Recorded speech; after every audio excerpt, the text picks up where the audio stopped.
What's up, Professor? What's up? I've been having a quite a busy week this week. I know. Lots of school again. I even went to work. Believe it or not. Work where? No. It's a valve company. So you're not like a hobby shop. You went to the factory. Oh no, it's like they make pressure valves. It's a South African company. Oh, okay. Yeah, like actual engineering work. Right, right. Also, let's not forget about the time you took out to troll people this past week. Oh yeah, the new list top 25 RC showed up. Yes, we're gonna talk about that.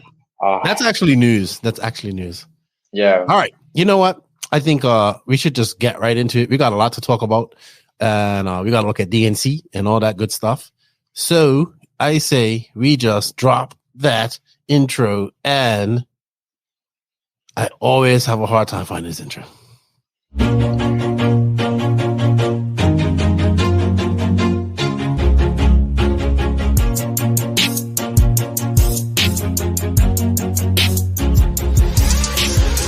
Nitro is the glory, but e-buggy pays the bills.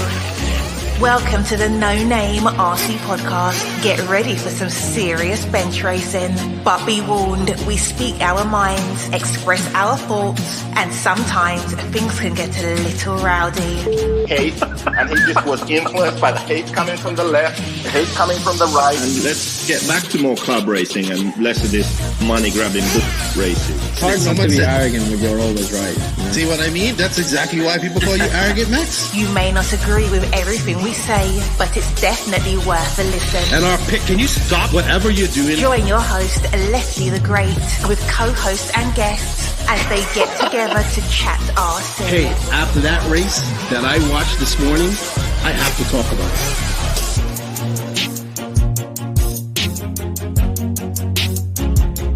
There we go. $100 right here, $100 throw. Oh no! I like this.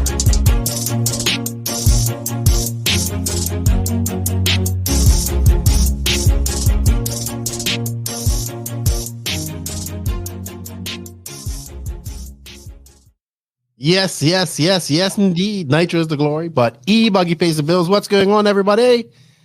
Welcome to episode number 226 of the No Name RC podcast. I'm your host, Keno White, aka Lefty the Great.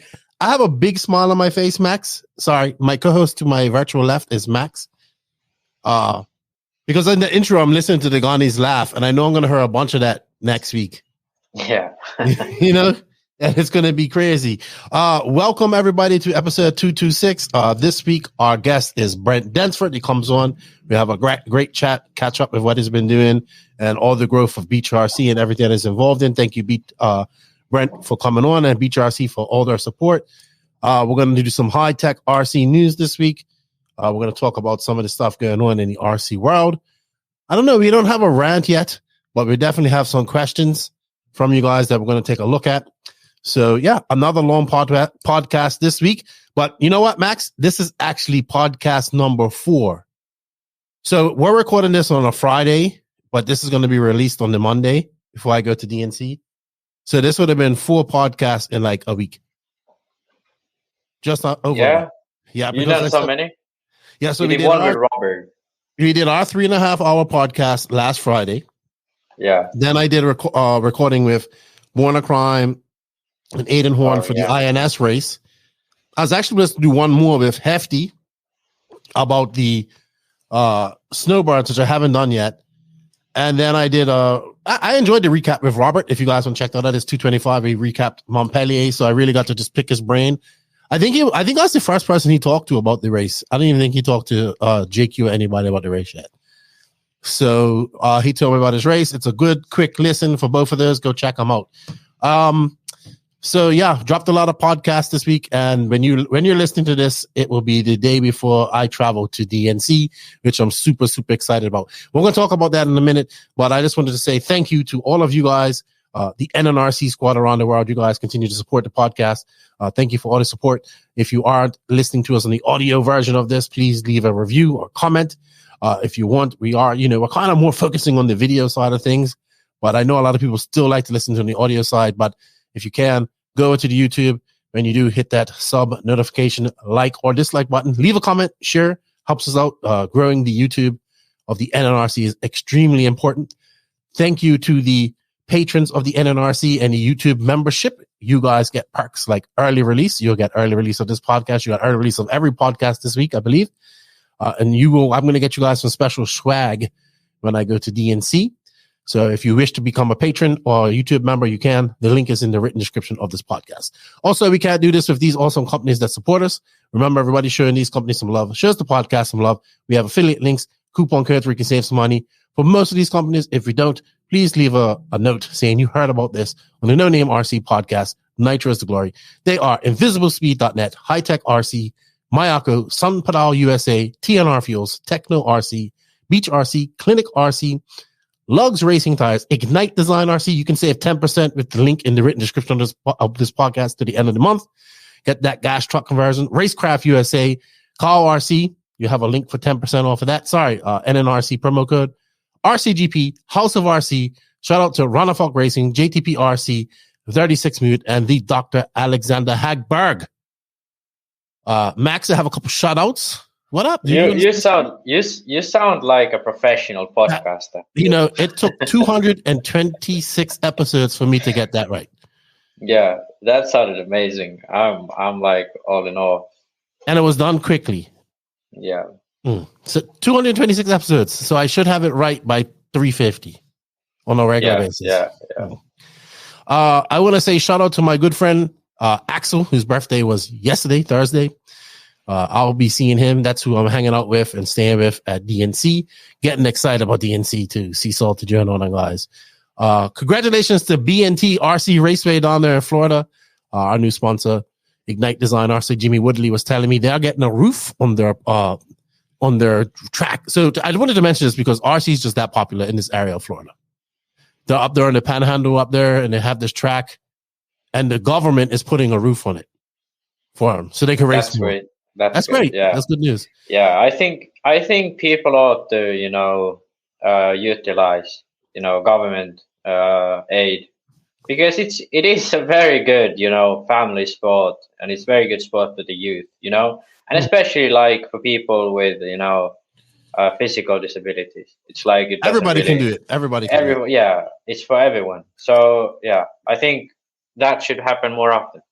You know how that happened though, right? That happened. They were telling me that basically they were getting so many people out they get like 100+ people out to the races, the club races and stuff, that the city saw that it was doing so good that they said, hey, what can we do to help? Well, we can race more if we have a roof, because right down there in the Panhandle of Florida, they got a lot of rain.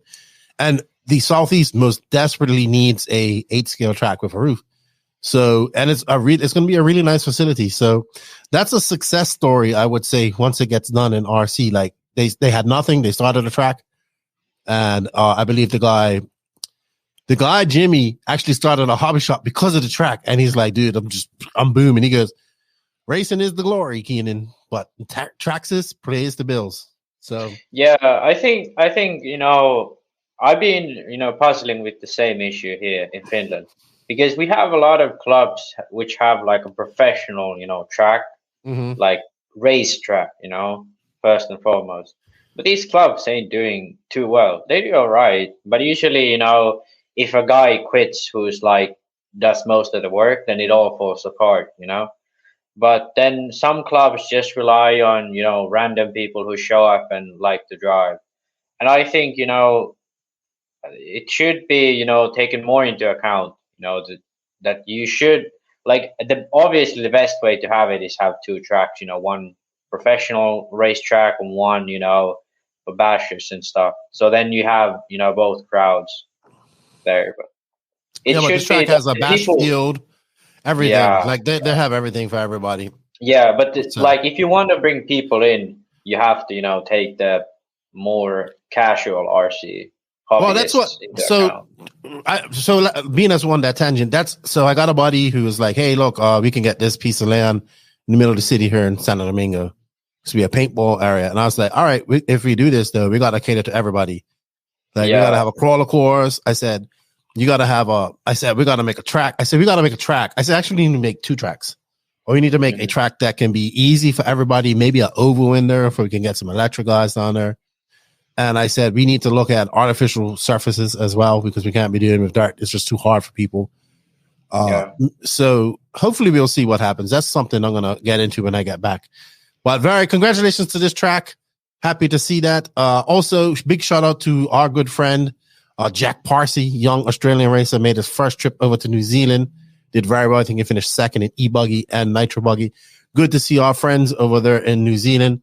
Mark Johnson and Bevan and all those guys, long-time JQ guys who are now my ACO guys, having the New Zealand Nats. So I was talking to Jack, his dad, while they traveled. They made a whole vacation of it. The whole family went over there. Congratulations to Jaden Jameson. I believe this is from New Zealand. He won it. I met him at Silver State.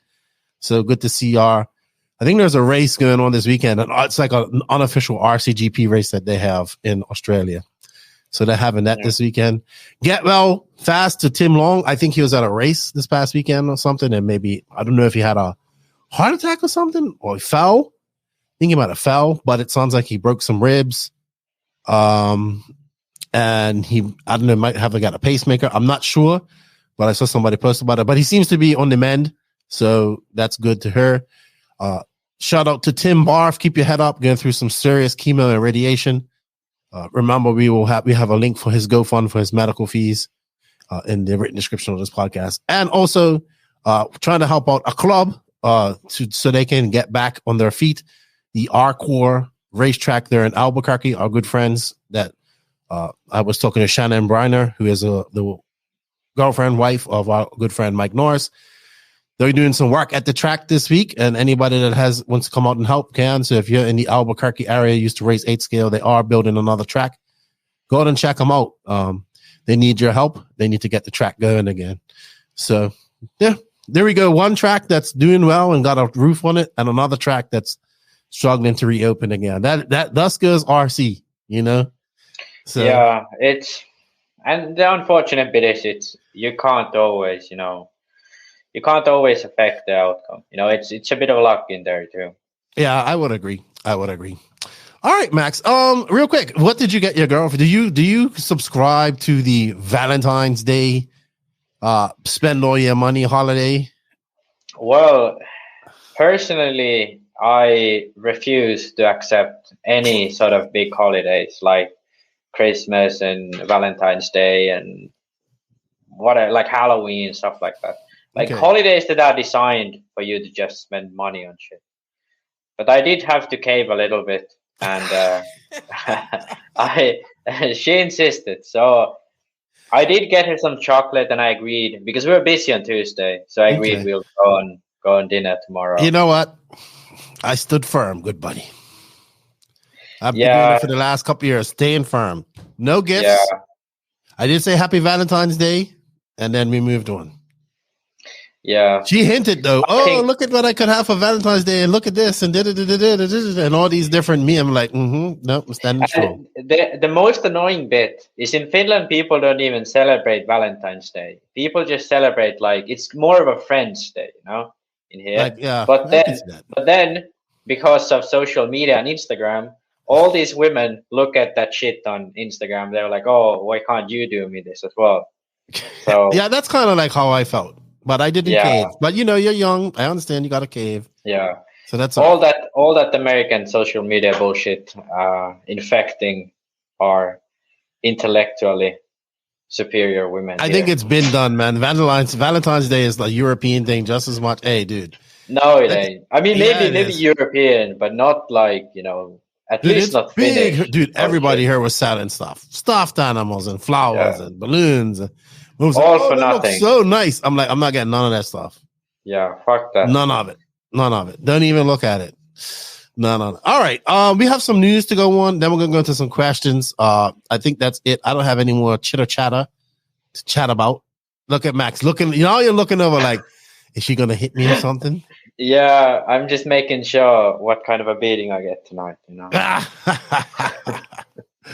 All right. I'm laughing because my wife's hit me and I know it hurts. All right. All All right, let's get into some high-tech news. High-tech is 50. High-tech is celebrating their golden anniversary as a world-renowned and influential electronics manufacturer. Founded in 1973, High-tech RCD began as an exporter of light-emitting diodes with a mission to bring bargaining technology to a worldwide audience. The founders quickly recognized the fast-growing pace of the radio-controlled industry, and then they set their sights on researching and developing radio and servo system technologies. For 50 years, our investment in both our products and customers have established High-tech as a world leader and innovator trusted by industrial and hobby consumers alike. Our unwavering dedication to engineering the most reliable components available has generated a rock-solid reputation of which we are extremely proud. So thank you to High-tech RC. They just dropped their new RDX 1000 charger, as well as the new, I think they are I forgot their names, but I saw that Ron Falk had their new 1/8 scale servers that they dropped. I'll be right there in the High-tech tent at DNC. I think we're going to have 2 tents. I'll be on one side. I'll be there. So come over and check us out at the High-tech tent. See all our new products. If you have any questions, you can talk to Mike Mayberry. He'll be there, and the representatives from High-tech. Thank you to High-tech for all their support. And thank you for bringing us the High-tech RC news. Max, I think besides the top 25 burning on the internet this week, as it always does. I don't understand how it's gotten so bad, because I remember, I bet it was 2018, 2017, 2018, around that range. That's when Joseph and I complain about it, on Facebook. Yes, I remember Joseph literally almost he went really hard. Yeah, he went really hard. Him and Fat Jesus stopped being friends because of this. That was a huge thing. He blocked me and even my dad and Joseph, everyone who was associated with him, he blocked him. Guess what? Yeah. No, he's not. I'm not blocked by him now because I have my new Facebook. But I am not friends with him either. But yeah, it got I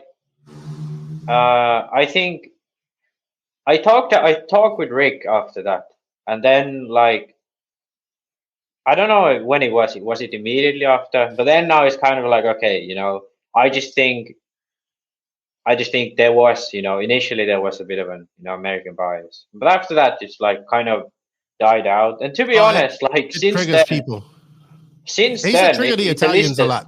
Listen, it used to, yeah. Since then, it still does. It still does, but it triggered the Italians a lot. The Europeans used to care a lot about it. Remember Boots even asking to be taken off it, his name being able to take off it. Yeah, so I think now it's switched to the Americans. They're really aggro about it now. Yeah, I think Americans have always been that. That's when it reached peak aggression was 2018, 2019. Then it kind of the aggressiveness around it died down. But now it's coming back. Since the Worlds, the Italians were really angry after the Worlds because ONROAD was at number 1. Yes. And for some reason now that top 3, Mayfield popped up into 2, but top 3 was pretty European for most of the year. Americans are getting pissed about it. So it's everyone's pissed right now. I don't know anyone who's happy on the fire. Yeah. The only one who is happy about the list is probably Kanas, I think he's the only one who's and you, because of the engagement that you get on it. Then you're hey, let me throw a grenade plus gasoline on this train wreck of a fire. Actually, let me... Dude, you had guys fucking you off in Spanish. Yeah. Especially that Canas was up there. What you gonna do that, you pinche pendejo? I feel it's insane how it triggered some people. Point. It's triggering people right now. Okay. I wonder if Rick just sits back and kind of enjoys the stuff that comes afterwards. I've been 3, 2, 1 internet RC interweb melting in 3, 2, 1. So this is what I posted. I obviously it's amazing how people read this and think I'm being serious. How do you do it? Obviously this is just a dig at other oh my gosh, that sent people in batshit crazy. I mean, I would I would probably show some of the comments, but I want to keep this podcast, at least somewhat, nice, not total filth. Hey, when you posted that, I think I would have been drinking a beer or drinking coffee. I can't remember if it was morning when I saw that. Probably morning. Because now I have to look at the post and then I know you're going to say something eventually. Yeah. Oh, man, I just spit out whatever I was drinking. I was like, just this is going to trigger people so much, especially that 3 Mayaka is still in but I knew that Robert didn't get it. Yeah, I love it. I love it now that Thibaut and Robert drive Mayako. As soon as I looked at the first time they was on the list with the Mayako brand, I was like, this is gonna be fucking amazing. Because obviously Thibaut raced I think 1 major race with Mayako, and Robert raced. Now he's raced 1 after Montpellier.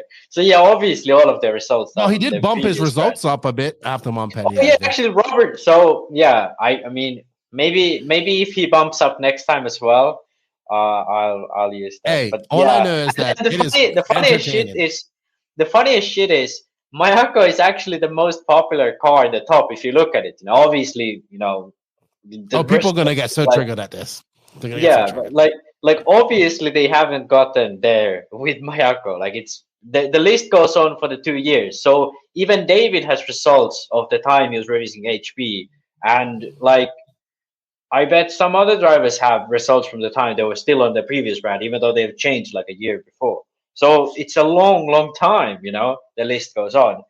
But the fact that there's 3 Mayakos in the top 10, and no one else is even close. S-Works has I think they have barely 2 in this list, but yeah. And they're number 2 right now, aren't they? Number 1 and 2, or they are number 1. They're Canas is 1. Yeah. So okay. But I remember Tim Lime, he posted, S-Works has 7 cars in the list. So because I had that, that's why I posted rest of the list is for the other brands. More space on the bottom for other brands. Oh my gosh. I mean, I'm looking for I did a poll. I said I wanted to know what pissed people off, what pissed RC racers off, American RC racers off more than anything. Was it the top 25 rankings or sponsored drivers and sportsmen? And sponsored drivers and sportsmen actually won. I posted an Instagram poll on my shorts. I'm trying to find it. Can I be serious for a second though? Okay, go ahead. For those people who actually try to sensibly argue against the list, I think there is an obvious difficulty comparing Europeans and Americans, but I don't think people should look at the list Ronnie Falk is now the 3rd best after this race. Because when we look at the list here, we can clearly see the points differences are freaking minimal, the differences here are minimal. So you can take here, there's 141, 143 across first to 4th.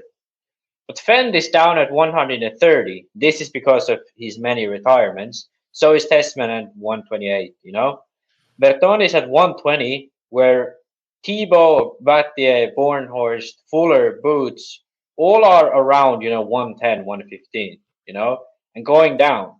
So the way you should look at the list is look at these guys. They have barely a 2-point difference between them. So this point scaling system probably has a margin of error or at least 2 to 5 points, because every time you use a scientific formula, you estimate for a margin of error. So effectively, how you should look at this list is look at the points and see that these guys are quite well matched up in their, events for the past 2 years. The way and not only that, I mean, let's be honest. Okay, maybe not in this order, but Dakota, Davide, David Ronnefeld, Ryan Mayfield, JCC are right now considered the top 5 and best 1/8 drivers in the world. Yeah, and the reason why Fenn's points are much lower is because he's had much DNFs. Because I'm quite sure there's still that really bad Silver State from 2021 lingering him. Also a few DNFs from 2021, which put him down. And also he had quite a bad result at the Worlds, you know. So all of those things, like after that drops down, his points will rise up close to these guys again. But the list isn't like, now that Ganassi is number one, he's absolutely number one, or like David is absolutely number 3 or whatever he's now. The list is about a scientific formula, which is a margin of error for probably at least 2 to 5 points. And with there, you can sort of estimate where these drivers are ranked. And at the top, it works quite well. But in the bottom, there's much more, issues, because some of these people don't attend all of the races. Maybe they do well at one race, don't do a race at all somewhere else.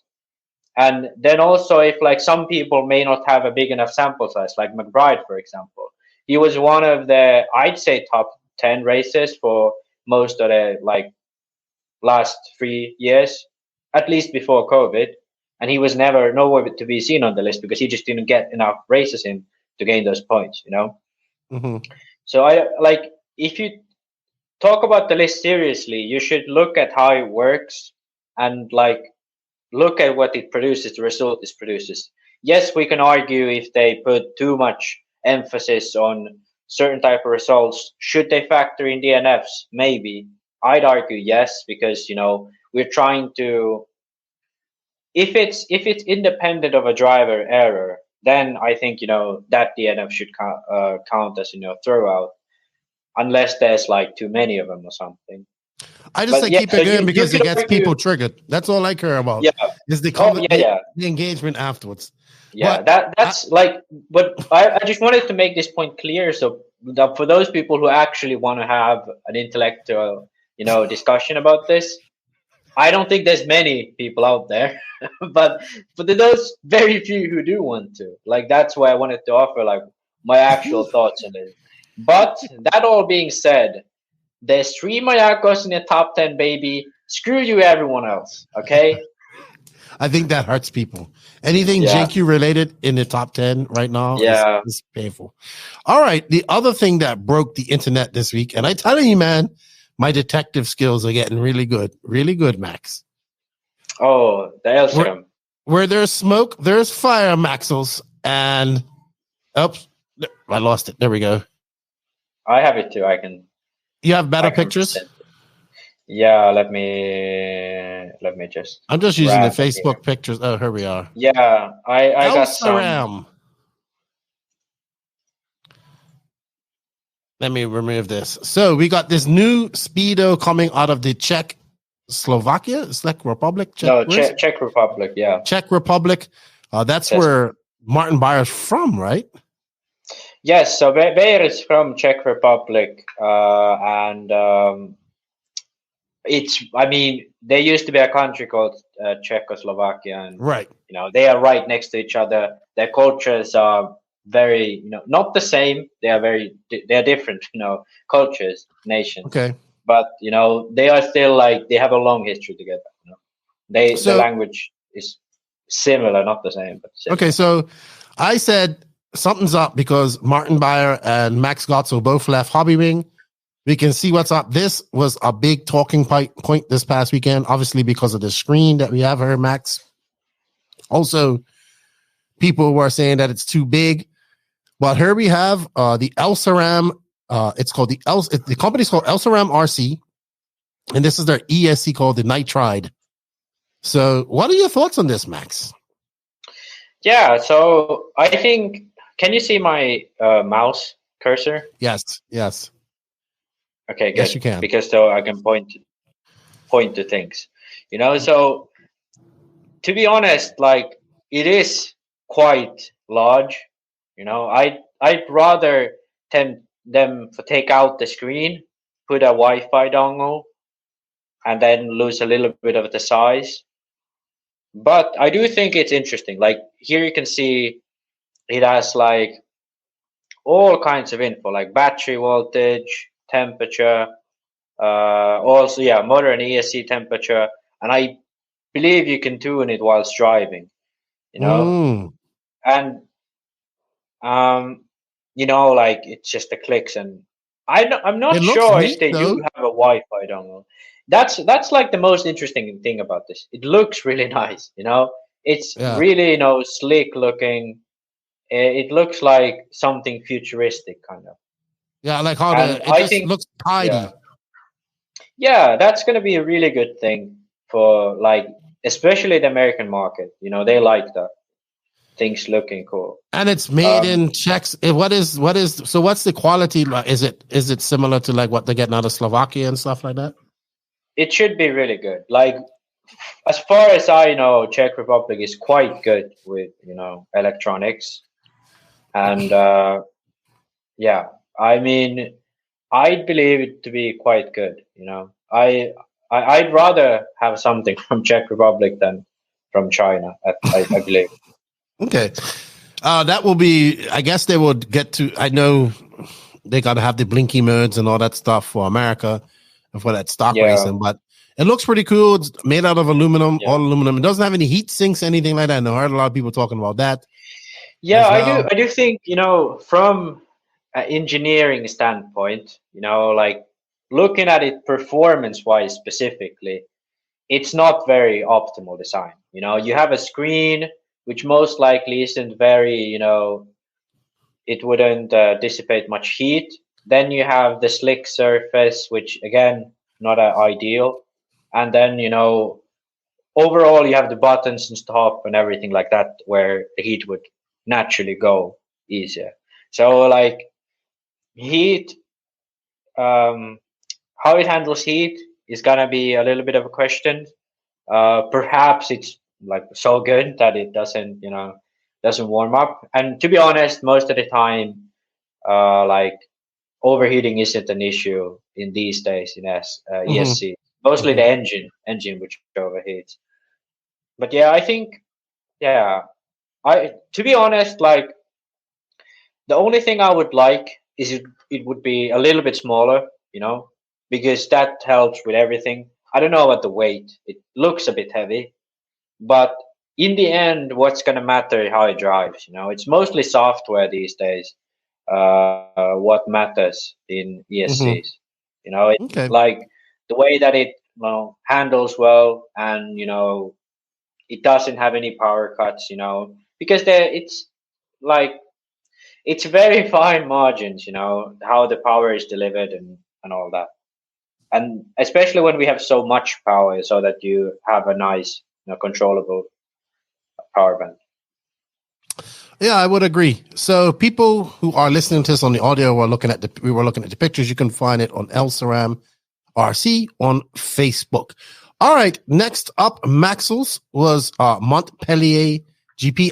We're not going to go too crazy in this because I did a full recap with Robert. We were supposed to do a recap. You was excited to do a recap, and then you and then I was like, well, Robert said we'll do it, and you couldn't do it. Yeah. And then we ended up just Robert and I doing it. It was a pretty good. Check it out. Episode number 225. It's up. So this is footage courtesy of RC Mag. This is not the stream, but after the fact. Dude, so thank you to RC Mag for this. Real quick, dude, Ankara completely dominated these guys in this final. Yeah, it's crazy. He lapped the field. Robert said this is the best final he's ever seen anyone drive. Yeah. And like the craziest part is like, it's not like he lapped some, you know, drivers won in form. He lapped like Canas and Boots, you know, which like this has been notoriously the best race for Boots in the past. Look how many people are looking at watching this race. Look how much people are. Yeah. That's what I love about European races, you know, the huge crowds around the track. So I would say this, Boots, I said this on the recap. I think this is a great result for Boots. I did not have Boots second. I did. So yeah. Robert said this. He said that Juan Carlos Canas was very fast on Angara in qualifying, but made mistakes at the end of his run in the last two, and that's what gave it to Angara. He thought JCC was going to run away with it. But I think that's something we've seen. We've seen JCC be really fast in qualifying, warm-ups, all this type of stuff. but not put it together in these finals against Ungaro, against Ronafalk. And it's like, I almost thought that, I said this, I thought that him and Boots got caught up fighting with each other when they should have went and fought against this guy. Because I'm telling you, on the start of the race, by the time they got to that blue thing and Ungaro did that same jump, before the first lap, he was in front of those guys pulling away from him. Mm-hmm. Yeah, it's like, I think, obviously it's hard to say, this one race is like a proof of like why Ungaro is so good and why Canas is, not beating him or David that often. But like, to be honest, it is a good example of it, because the way, if you look at Ungaro driving, it doesn't look like he's pushing. He's just driving around, It's like sliding the car around, going around the track. But if you take a look at Canas at any point, it looks like he's always going, balls to the wall, Not like Baruffalo, but still he's driving really hard, And, Ungaro has those little mistakes where he slides the rear out a bit too much, but he just calmly collects the car back and continues on, But dude, he's just put on a clinic. Look at him. Yeah, but I think this is what, is why Ungaro can be so dominant, because he drives a car that's naturally really, really fast, and he's able to consistently do that fast speed, execute the most out of the car that is possible without putting it too much, too much of a risk while doing it. Because if you look at Canas, he looks really fast. He lands with his wheels turned. He's always on power, goes in really hard, moves the car in the air. He looks like he's pushing harder. He's like, look at him. And even then, Ungaro lapped him, So, and it's not like Canas is a lower level driver than Ungaro. No, he's not. He's proven to be a quite. I think Ungaro just has that confidence that maybe Canas don't have yet. That comes from being a 2-time world champion and stuff like that. Oh, for sure. But I do think it's just like that definitely is a big part of it too. Canas needs to get, big wins under his belt. So, he can feel, it's a different feeling when you should win, then you drive like you should win, But also it's just like the way these guys, kind of drive, and like it's probably a lot of mental stuff. And like this is exactly why, Canas is always fast in like qualifiers and stuff, but in mains, he might have more mistakes because he's always driving, to his absolute edge. Whereas Ungaro is just going around a track, and as soon as he finds his rhythm, he just runs away from people. But in qualifiers, it's only 5 minutes. You probably don't have time to get into your absolute groove, and that's why probably here it looked like Canas was going to run away with it, but then Ungaro ended up like absolutely dominating. Yeah, finishing on the top 5 for that was Davide Ungaro, Elliott Boots. Great second for Elliott Boots.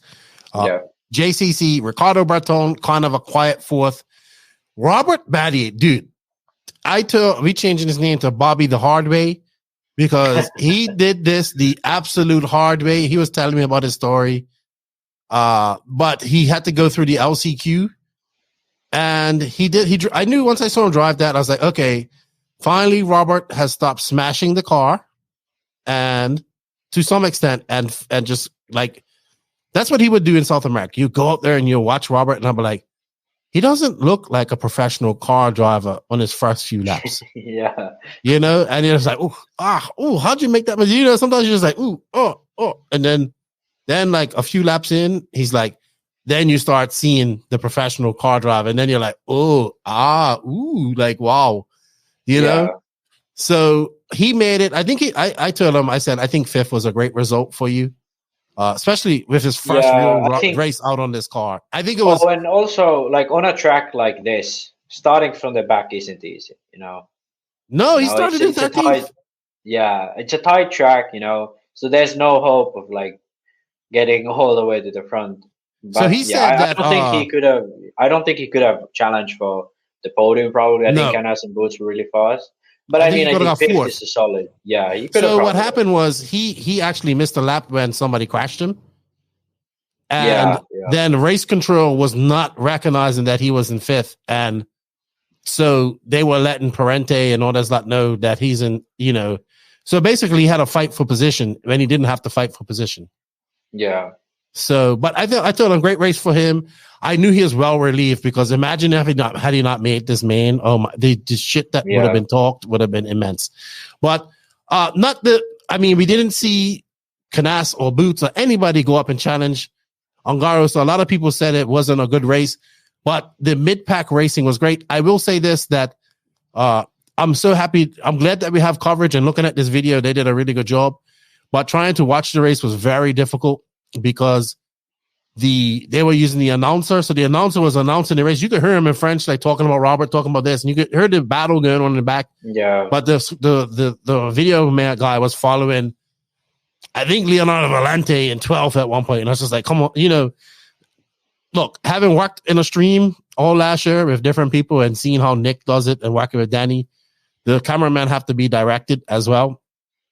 And I hope next year, because I think that this race is getting a lot more English eyes on it. A lot more Americans are paying attention to it. I hope they get that English counterpart in there and just up the stream level a lot. But a good first race. A lot of these guys are on their way to a couple of days off, and then they make their way to California for DNC for the hot race this weekend. And good stuff. Great debut for the Matrix tires. We're going to segue right into that because Matrix released their new tires. Excuse me. So this is I'll bring him up.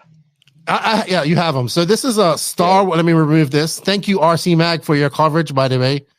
So this is I should like this. Like they call them Skywalkers. Like this is like almost Star Wars themed. But I have to say this, their commercial, which I'm not going to pay because I don't want to get copyrighted in case it's anything in there. Finally, we're using RC drivers as actors. Yeah, that was good. That was nice. And it looked like they had some, good, ideas behind it. I don't know. Yeah. I mean, it's probably not perfect, but I think, the attitude was great, and I like that. Yeah, I see what they're trying to do. So we have the Stardust, which looks like an impact type tire. Yeah, so we can go through it. So this is the Stardust, which is, if you've ever seen an impact or a blockade, they say far from it.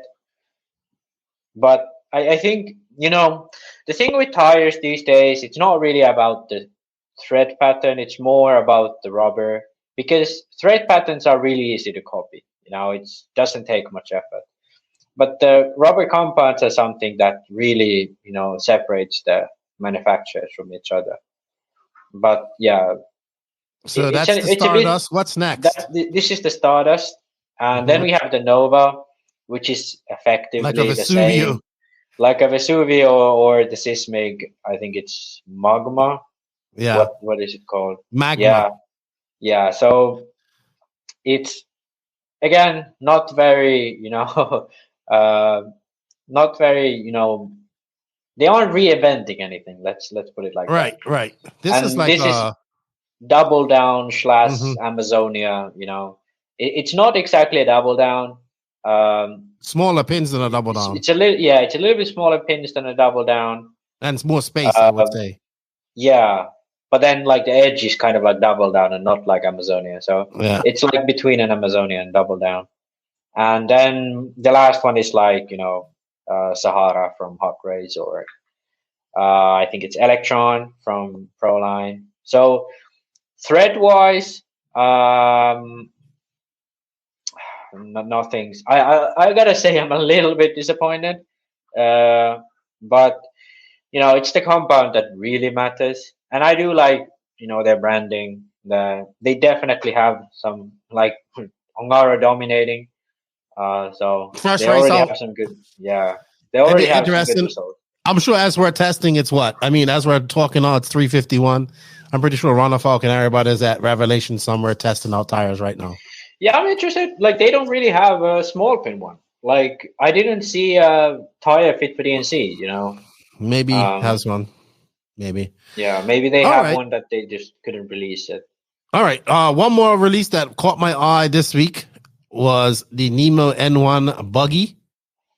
So they released the e-buggy side of this. Did you have pictures of it? I'll just use. I didn't. Yeah, I didn't have pictures. Let's bring it up on Circus RC. I know people are waiting for the nitro version of this, but I know how manufacturing is, man. It's never on time. Yeah, it's like I think they were a little bit too optimistic, with the timing. Mm-hmm. But yeah, so all right. So Max, let's talk about this. Look, I agree with you. They're a little bit optimistic with the timing, but we know how manufacturing goes. So this can be in a couple different configurations. You have rear saddle packs here. Then you can reconfigure the motor and put it over here with like one single pack. I think that's pretty cool. Mm-hmm. This is a shorty pack, it looks like. Yeah. No, that's a real shorty pack. Yeah. So you have various different configurations here, man. I like this. Yeah, but it's like the X-ray design. Okay. Like it's nothing too new. It's X-ray had that same design where you could run the normal shorty or the saddle design. It now seems like everyone's going to the saddle one. I think X-ray was the first one to go to it, of the new cars. Kyosho had their own design of saddles. It's a little different, but similar style. Then X-ray came out with the saddle. AE went with the same one. Now Agama going with the same one. But have they had the two configurations? Does X-ray have the different configurations as well? Yeah, X-ray has the two, and not sure of AE, but I believe they only have the one. To be honest, though, I think I'm not a huge fan of the design where the engine is not sent or the center diff is not centered, because on the configuration where you can run the shorties and the saddle packs, shorties and the long pack, that's kind of like you can see here the engine is quite far to the right side of the car, and the issue is that it's very much far. Yeah. So the issue is that you really don't get the weight balance matched up that way. At least, it depends, but you have to put the batteries much more wide than you'd like to. You get much more. I ain't gonna lie, Max. This thing, I like it. It looks good in these pictures. The saddle one. The saddle one is much more balanced. I think this one is quite close. The motor side does have a little bit of more weight on it, but it's quite close. It's closer than the one where motor is all the way to the side. I really want to see this car. I want to see this car in the hands of the regular people with the shocks and all that stuff. I just see this. I think about the N1, just the general suspension design is what's the most interesting. Like the e-buggy design wasn't anything too new. Mm-hmm. But I think the bigger news is just everyone going to the saddle design. It was actually Serpent who came up with this. They had it first, but they didn't have shorties. They had the long packs. Yeah, let me. I found it. So I'm surprised Mayako didn't go this way.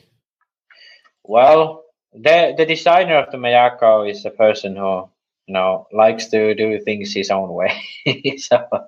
But things being said, there's lots of people going with prototyping currently still. So trying different stuff. I even have three different configurations of batteries right now. So we're still trying stuff, but I think we're going with quite the basic layout that we've had for a while, because that works and it's quite easy to drive, to be honest. Okay, well, let's move on. The other big news, DNC, we're gonna have rules. So I have the rules here.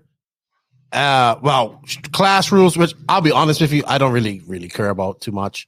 So basically, they're gonna have the sportsman class rules. You are ineligible to run sportsman if you have is if you have 0% car manufacturer sponsorship.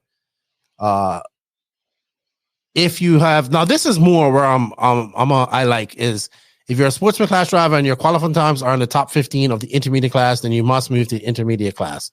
I'm fine with that. Yeah, that's good. That like you should have had that all along, you know. And I think those rules. So okay, I went on this rant yesterday when I was on the Turn Dirty South live Thursday evening. We are applying a thinking that is 25 years old to a situation that doesn't exist anymore. So we're applying the thought that actually having a sponsor determines skill level, and in this day and age, it does not. Mm-hmm. So I think I would prefer that they just use the top 15. People bump out. Yes, people will sandbag, but at some point they will have to go faster to beat these guys. The intermediate class, I mean, it's always been like that. Just for people to know, it's always had these rules. The pro class, if you're 100% car manufacturer, yeah, that's all normal. Here's where it gets a little bit shady. Not shady, but different. If you've ever been a paid driver for a car manufacturer, you must enter the pro class. If you ever made the A main at the DNC or Silver State, you must enter the pro class. If you've ever won the 1/8 scale IFMAR World Championship, you must enter the pro class. That last one is just the Degani rule. I know. And this is actually, and one of these is JQ rules, because JQ was in her talking about how he's going to run intermediate. I'm like, you idiot, You're not going to run intermediate. So it's like this. Dean Saxon made a A-man in pro at DNC 5, maybe, one on DNC 22. Yeah. Like, look, I don't care about this. Like, I don't, because it's all based on the whole sportsman, the whole sponsorship thing, and that actually means something. But when it comes down to like a guy who made the A-man 20 years ago, can't race, has to race in pro. Here's how we're going to fix it. And people ain't going to like this. Just have 40 plus. That's all you run. If you run 40 plus, that's what you run. You don't run intermediate. You don't run anything else. I got a perfect way to explain it so that everyone understands in America. Is it going to be less than 1 minute, 60 seconds? Oh, it's going to be very quick. Okay. So think of this situation. Because we have questions about this. Yeah, we have a fucked up situation where people don't know which class to run. So we have a system that's fucked up. So now we're going to solve that system. And we're going to slap Obamacare on top of it, These rules are exactly like Obamacare, You have a shitty system that doesn't work, and then you slap some bullshit on top of it and try to make it work. But it doesn't. It's not going to work because the system is fucked up from the ground up. So I think this is going to be great because the people, hate me. They will have to agree with me because they hate Obamacare, So this is why I'm the professor of everything, because if you agree with these rules, you're agreeing with essentially Obamacare for the sportsman intermediate pro class structure. Okay. Thank you for coming to my lecture. All right. I'm pretty sure that's going to trigger somebody. Oh, yeah, 100%. But to be honest, like, why the fuck you just, like, can't you guys just race, like, 2 classes? I'm all for the top 20 and all that type of stuff being bumped up. I'm all for that. Oh, that's good. That was actually good. I'm fine with that. Yeah. I just think the Degani rule, if you're ever a world champion, so that's him and Mark Pavidis. I think, so a lot of people misinterpret that. Greg enjoyed running here. Oh, hey, by the way, is the Drake rule gone now? No. So you still can't run. I don't know. It doesn't say anything. So I don't know. It doesn't say anything about the Drake rule. So is the Drake rule gone? So can Degani run now 40 plus again? So what the fuck? So Joey made a rule, the Drake rule. No. So now he has a 40 invites class and a 50 plus class too. Oh, so he went back to the 35 plus invite thing? Something like that. So I don't know. I asked Greg about it, and I don't know. He says he doesn't know either. So here's the thing. Oh, my God. What about somebody like Rhonda Drake? Where does she fall into this? I don't think she's ever made anything, like any mainstream or stuff. No. But I mean, she. Oh, yeah, she's 100% sponsored. I mean, I assume she is. Well, come on. But I mean, maybe I don't know. Maybe she she's gets the stuff through Adam. You know, she's the exception to the rule. You know what though? A segue. Did you see her? I mean, offhand, did you see her new engine? Yeah, those look cool. Like, I actually dig it. The pink and black heads look really cool. Yeah. I don't know what's going to happen to her. I think, well, that's like, okay. If that makes people happy, that makes people happy. Fine. Cool. If that makes you feel better, fine. The other thing is I know Joseph's going to complain so much about those rules. The other thing is the referees. I saw Jeff Keaton's trying to complain about it and say this and say that. Hey, you know what? I am happy to see that they're going to have referees. So now a lot of people are saying, what about referees? Because I know this is a big, we went from wild and free, get away with hitting people because the RD didn't see it and all that type of stuff. And everybody's been claiming about, hacking and all this stuff. So now they're going to do something about it, right? So we're going to have referees. Now, I know people think like, oh, a referee means you just got to come down and do immediate, like stop and goes and all that stuff. I watched the guy Stetson referee at the Worlds, and he was more about managing the race than anything. Yeah. And he did a great job. Like he would say, all right, car number this, that was a little bit aggressive. Let's not have that no more, blah, blah, blah. Give him, he managed the race really well. So a good ref is going to actually help this race. Like I watched Mal at RCGP do a good job as it. So I think this is a good thing. People are going to get, like, he's not going to get everything right, but he's going to get more right than the RD because the RD can't do everything. The RD can't watch the lap times and call the race and do other stuff. But that guy on that driver stand, he can watch. Maybe it's two people. And I think it's a good idea. Now, will they get everything right? What rules? Now the whole other thing comes. See, when you open up this whole can of worms, it still comes back to the whole thing is that what rules are we going to follow? What federation are we going to follow? All this type of stuff. What's going to be fair? Does the raw rule book actually have any proper rules about takeout? This is where they're going to follow raw rule book. What are they going to do? Right, but this is where I see the chance for raw and these big races to collaborate. Oh yeah, but here's the thing. There are some issues in the structure of how all of this shit is put up, all of the big events, how things work. Trying to figure out some nitty gritty little shit here and there isn't gonna solve it, You have to, take yourself, by the neck, pull yourself up and shake a little bit and be like, hey, our system is fucked, Like Raw doesn't do shit. These races, they try to do shit, but they don't really, they shouldn't be the ones to do it. Joey shouldn't be the one to be like, hey, let's make these rules and like that. No, he shouldn't have to make the rules. There should be rules already. So yes, hopefully exactly. Hopefully they're going to follow. The only thing Joey would have to do is to say we follow these or not, But the issue is that, like, when we say, hey, Joey, we want you to have some rules and do stuff like this, it shouldn't really be up to him to make the shit work. There should be some sort of a system to make it easy for him, to make him just be like, oh, well, that's easy for me. Let's do it. But that isn't the case, Obviously, Joey has some responsibility too, like to do things like the proper way. But like currently, just everything is so fucked up that it's just like you can try to fix it, but you have to like make a huge change to make it actually work really well. I agree. I think though, like the simple things are good, like the top 15 to go upper class, like that 100%. That's a good thing. And then having referees all together, I think that's a good thing. People get used to it. People get used to it. If that referee is out there, and so a lot of people think like just because you hit somebody, it's an automatic penalty too. I've seen cases where people have hit each other. The person that hit was on probably the losing end of it.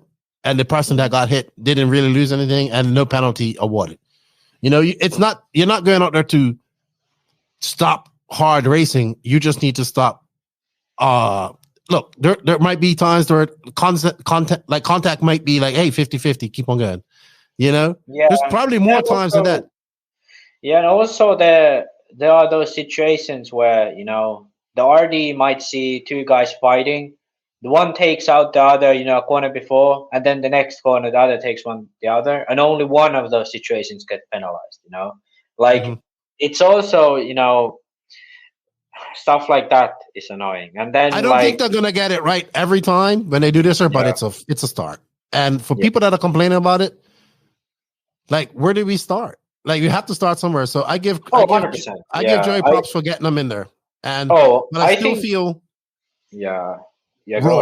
Raw should eventually this would be a great opportunity for them to collaborate and all this stuff eventually. Props for Joey for taking, because clearly this year he has taken all of the things more seriously. I think there's still a lot of room. Yeah, that for sure. That's a big thing about it. But I do think there's still, this isn't like the end of it. This should be the first step. It's a good step for sure, but it isn't like this should be the end of it. But I think these are the things that we've been asking for, and now we're going in the right direction. I think it's a good move. I agree. I think can I show an e-buggy from 10 years ago? Actually, an RTR e-buggy. Actually, we have tires here. Where it was here. It's an e-buggy from 10 years ago. An RTR from Serpent. That's the freaking same layout. Their buggy, like the race buggy, also had this layout, but like this exact layout, everything the same. There's no difference at all. This was made like over 10 years ago now, and now we're all running it. It's like, I don't know how this always happens. It was the same thing with body shows. Everyone was running, like, the J Concepts silencer came out in 2013. But people started running it in 2017, 2018. Like, some folks ran it before, but it's crazy. It seems like it takes so long for things to catch on. Yeah, I agree. You know what, though? I think that's all the news that we have today. Thank you to High Tech for their continued support. Check them out at where to buy, hightech.com. Sorry, hightechrc.com/where to buy. I think we're going to go on to we have some questions, Max. We're going to go to Beach RC. Then we're going to bring Brent in for his interview. Then we're going to go, in our conclusion, just have a quick talk about DNC and take our picks. So with that said, let's get on to the Beach RC Bench Racing Q&A. BeachRC.com, the racers' one-stop online hobby shop. Choose from all the popular brands and variety in stock with super fast shipping and great customer service. BeachRC.com still has the local hobby shop feel with all the benefits of the internet. BeachRC.com is the exclusive distributor for Ultimate Racing, JQ Racing, Pro Circuit Racing Tires, Nitro Lux Fuels, and Assault RC Performance products. So fill up your cart and check out at BeachRC.com today. And thank you to Beach RC and Brent for all the continued support. Also, thank you to Brent for coming on and being our guest this week. We do have an affiliate link for the Beach RC website. If you can use it, it helps us out. We got a little slice of that. Max, we have a bunch of questions that we're going to try and get through on. Let's see. The professor is popular. Yeah. All right. So we're going to go through. We're going to look, Max, we can't spend 2 hours on questions. So we got to learn to. I will be. So I think this is from our buddy Powell, Nick Tikova, Track Design. Do you have time to join my test training program? I don't know. Maybe. Well, I was supposed to do it, but then the track wasn't ready, so I couldn't. Okay. Maybe now I could. Yeah, it's interesting. P. Parrot. This is from Instagram, by the way. Follow us on Instagram. What do you think of the new ESC from Elsaram? We talked about that in our news. Thank you for the question. David Bowman. Still no lab coat for you, Max. He wants you to have a lab coat. Yeah, I need to get one. Okay. We have some YouTube questions. For beginners, if you could take 3 options of tires to 2 different compounds, 6 sets, what tires are you taking to the outdoor track? I wouldn't take that many. Depends on which area you're racing. If you race at the southeast, get some. I'm guessing. Was he American? I'm assuming, yeah. Yeah. Well, let's say you're living in the southeast. Get yourself some stalkers and get them in blue. That's gonna always work. If it's middle of the summer, get them in R2, maybe O2, depending on if you're racing like the what you call it, tracks with calcium on. If you race reflex is usually pretty solid option if you're running JC. If you're running on the West Coast, get yourself some hot race. What are those called? Bangkoks in soft. Mm-hmm. Maybe J Concept reflexes in blue. Because here's the thing: you can always run softs, but when it's too hot, you can't run super softs. Like maybe if it's like middle of the winter, super softs are going to be better. But even when I went to the ESC, right, I run blues, so which is soft. And then indoors, I'd say reflex, like East Coast, all of the indoor events, reflex green is like the solid choice most of the time. Maybe if it gets really dry, then you go with the blues.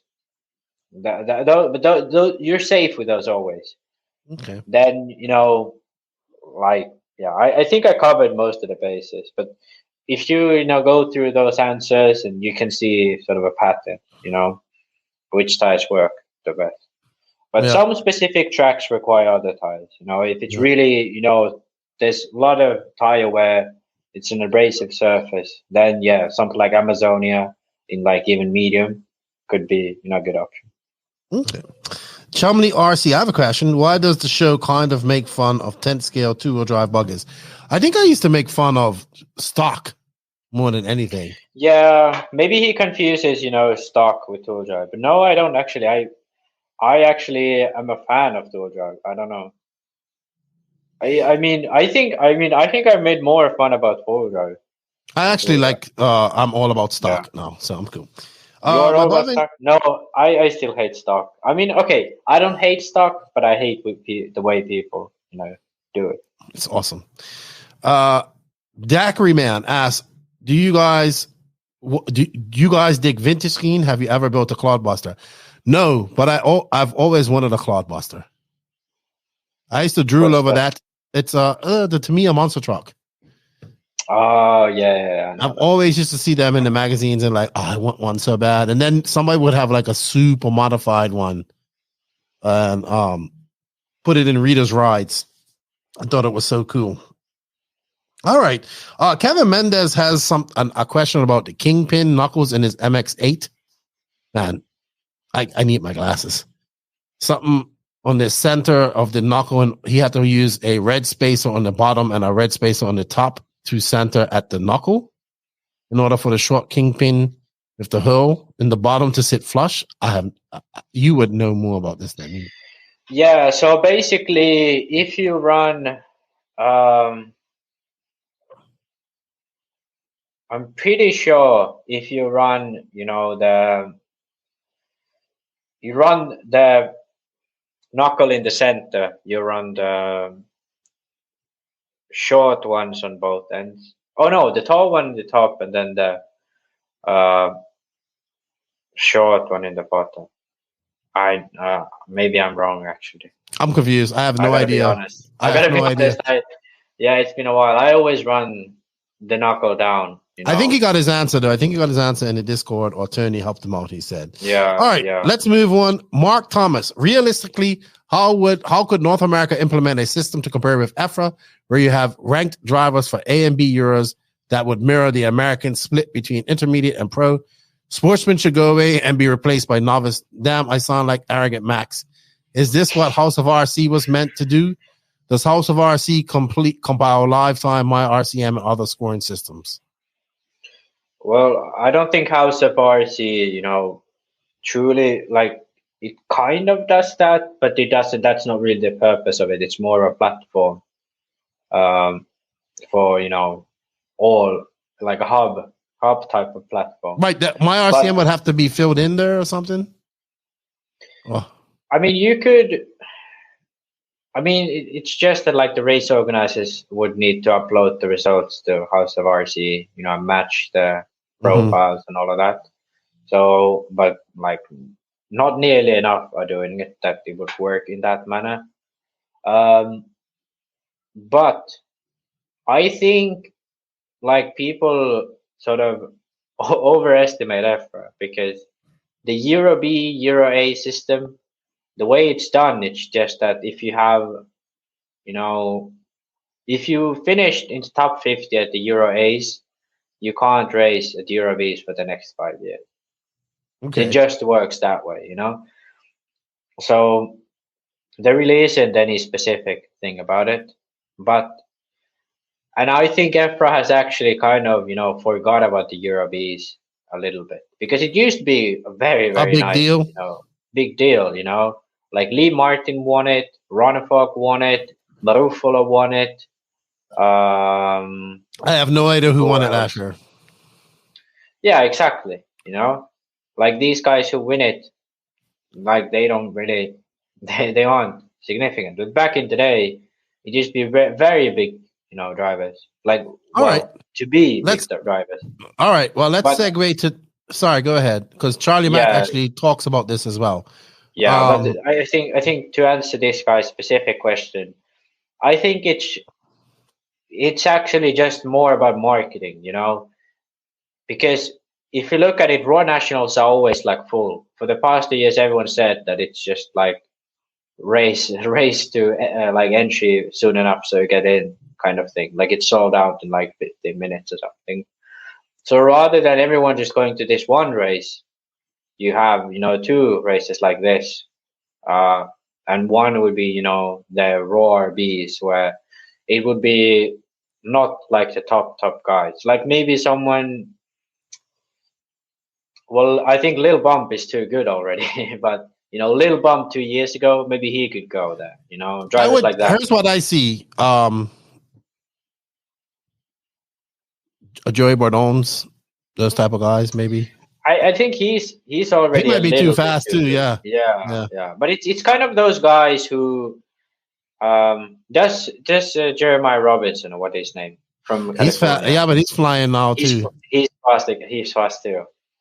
Well, guys like we mentioned, but 2 years ago, guys like that. That's a good. They could be, the ones who would go to the Raw Bs, and the rule could be like top 50 at nationals, or top 30 at nationals. Basically, if you would qualify to the Worlds, right? Then right there you go. That's a good way to do it. All right, let's move on because Charlie Mack talks about this. He goes, "We're going to talk about it because we was on the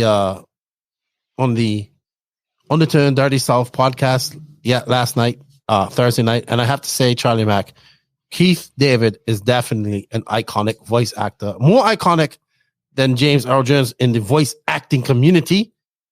But James Earl Jones is far more known worldwide and on a non-voice acting community, whereas probably Keith David has way more accolades than James Earl Jones. But more people know James Earl Jones than Keith David.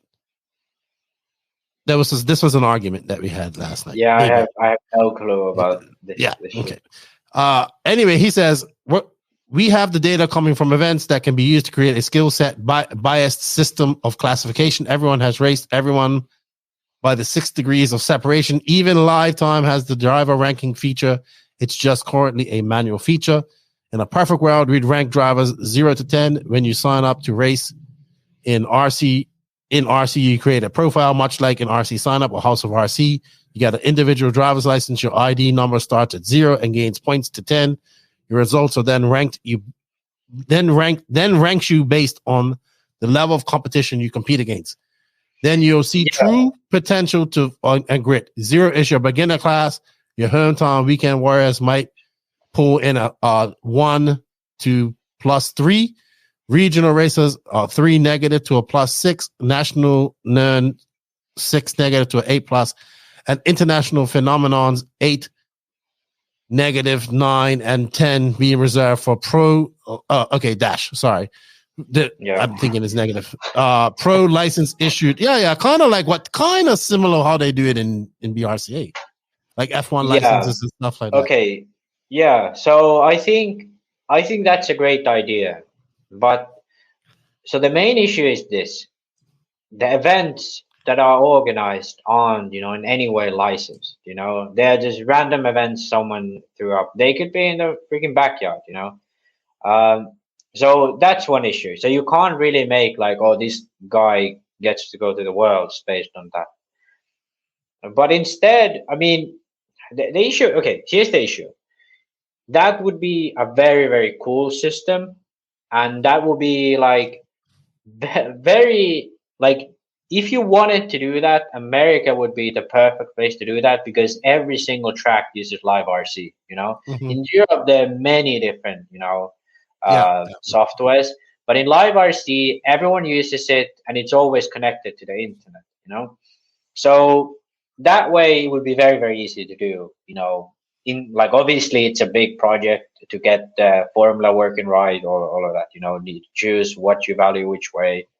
And it will be a long project to actually do, but it will be easy as you can get because you already have the data. You can just pick a class, all of that. So, in that sense, it would be great. That is doable for sure. Someone who is mathematically talented and is good at reading and making code and like collecting data, and then rearranging it. For someone like that, it's actually probably quite easy to do. But the issue is this: there really isn't anything you can do with it other than, marketing or, maybe heat arrangements. That's one thing, but it's still not like that doesn't benefit you that much. Because the thing is like these races aren't licensed in any way. You can't use them for anything official, maybe something like DNC or the America Outdoors series, maybe they could, because Live RC is involved with them, maybe they could, implement a system like that to their races, But any official thing, Roar or anything like that, it just couldn't be used because it's not like there isn't a controlled environment which would, offer you good and reliable data from that on. But in reality, you could use all of that to help. But in like official things, it's not going to work that way. Okay. I'm not going to go too deep in that because I was lost with the mathematics. I'm just being honest with you. I get it. I get that system. Benjamin James, we're going to be real quick on this because this conversation, this comes up a lot. How do you think Prime Masami Hirosaka would do if he was racing on-road and off-road today? Would he have the same level of dominance he had in the 90s? No. Oh, no. I don't think he would be even that high on the list, because it was a completely different time. The way of driving cars is completely different, You can watch drivers like, I think Hooper, Hernigel, and probably even Joseph are very good examples of how they drive the car. It resembles, the time where they were really fast, the time when cars were heavier, less power, all of that stuff, Everybody has first stuff now too. There's no batteries that. Yeah, well, that is the other point where Masami wasn't really, an unforeseen talent. Not like a crazy talent. What it was, what he took it as he wanted to be a professional. He wanted to be the best, and he took all the advantages he could get. Whereas other people were just like, this is my hobby, I race and maybe I get paid by, Associated or whatever. Yeah, he was a professional at a time and there weren't any. Yeah. And like the stories you hear about him going to battery factories and himself picking it out before the manufacturers even picked out their best ones, Like he had better batteries than the manufacturer he was sponsored by. You know, like those kind of stories are obviously probably most of them aren't true, but stuff like that definitely was the case. He took it more seriously. He put all of those efforts into his equipment and probably his driving too, and he made the most of it. But the thing is, like any driver from that era probably wouldn't do too well on this day and age. It's completely different style of driving. It's completely different, you know, challenges these days than back in the day. Okay. So we have a couple of top 25. I happen to agree that I think that the driving is just completely different nowadays. Yeah. Than what it was back then. Connie Svensson wants to know, we have a lot of top 25. I'm not going to go too deep in these. We're just going to answer them real quick. Can someone please answer why people have to comment on the top 25 list every time it's posted, on why it's not no for a right? Because people don't understand it. We ran over that a long time ago. Yeah. I think people are taking it a little bit too serious at some point too, and basing it shouldn't be a base for everything in RC. People don't really understand. Like people think it's like a definitive, you know, this is it, right? You know, someone's opinion, you know, but it's just like some guy has the formula. He's used that to calculate results, and he puts up his results he's calculated in a nice fashion. And turns out his formula is actually, in a long run, quite accurate. Okay. Jeff Keaton, we need to debate this referee quest. You've been one. Well, we have referees. So he's one of the big, he made a big post the other day. And it's like, we don't need referees. And I don't comment on Jeff's post. What does he want then? You go on his Facebook and check it out. You can go check it out. I don't know. I don't think I'm not his friend. He's against referees. He's like, he asked some, no, listen, you know what? He asked some real questions. What rules are you going to follow and stuff like that? Who's going to determine this? Yeah. And who's going to be the experience and all this stuff? Look, I'm not saying that these guys are going to get it right off the bat, but apparently they're supposed to be experienced people that have been to many races or whatever. Y'all Mello says seismic versus hot race. I'm not sure what he means by that. Hot race. Seismic is good on very specific conditions. Okay. Hot race is good all around. John Skidmore, how about not having warm-up races to make it fair? Also, all drivers get the same track time. I mean, 100%. This is 100%. But like he actually, no, I will say this, that probably Montpellier should be 4 days and give people actually, he said this, and I would agree with him. Yeah. Do I think it would have made a difference in the result? I think 7th was a good result. Yeah, like I think here's the thing. I don't think, you know, I think warm-ups in general are a bad idea. Like Euro warm-up, World warm-up, all of these should be just like cancelled. Like no, like don't have races like this, you know. And also like I think like practicing and all that at the track should be, you know, not allowed. Like quite, I mean, for Euros the track has to be closed for quite a while. But I think, you know, these are just stupid because you make people go to the same event twice, you know, to only that one outcome. I will say this. They had a world's warm-up and the same people were fast. Like, it was no difference. Yeah, they had enough practice. That's it. Yeah, it was enough practice prior to that. That's exactly my point. Like that just like makes my point stronger because it doesn't change anything. You know, if you have warm-up races. You know why I like warm-up races? Because we get to talk about them. That's why. Okay, yeah, but I'd like to have, you know, instead of having a warm-up race, maybe have a big race in another country. You know, have a yearly F1 GP or, you know, World's GP or whatever, instead of having. I think the Montpellier GP should just be. I thought it was a 4-day race anyway. 4 days get that actually a practice in. But I know this Skidmore says Johnny. His dad says this a lot. He's anti warm up race and anti, you know, permanent tracks and all that stuff. But I'll be honest with you. I think that 7th was a great result for them at this race. Yeah, I don't like, to be honest. It doesn't really make that big of a difference. It feels always that you could have done so much better. Like I sometimes fall victim to this, but it's just that it doesn't really make that big of a difference in the end. I think this is for you, and we're going to keep this quick. Robbie Smith, my good friend. When top drivers change chassis brands, should they be dropped from the top 25 list to have to get back to their spot with the new chassis? Basically, results from oil brands to promote new brands doesn't seem fair.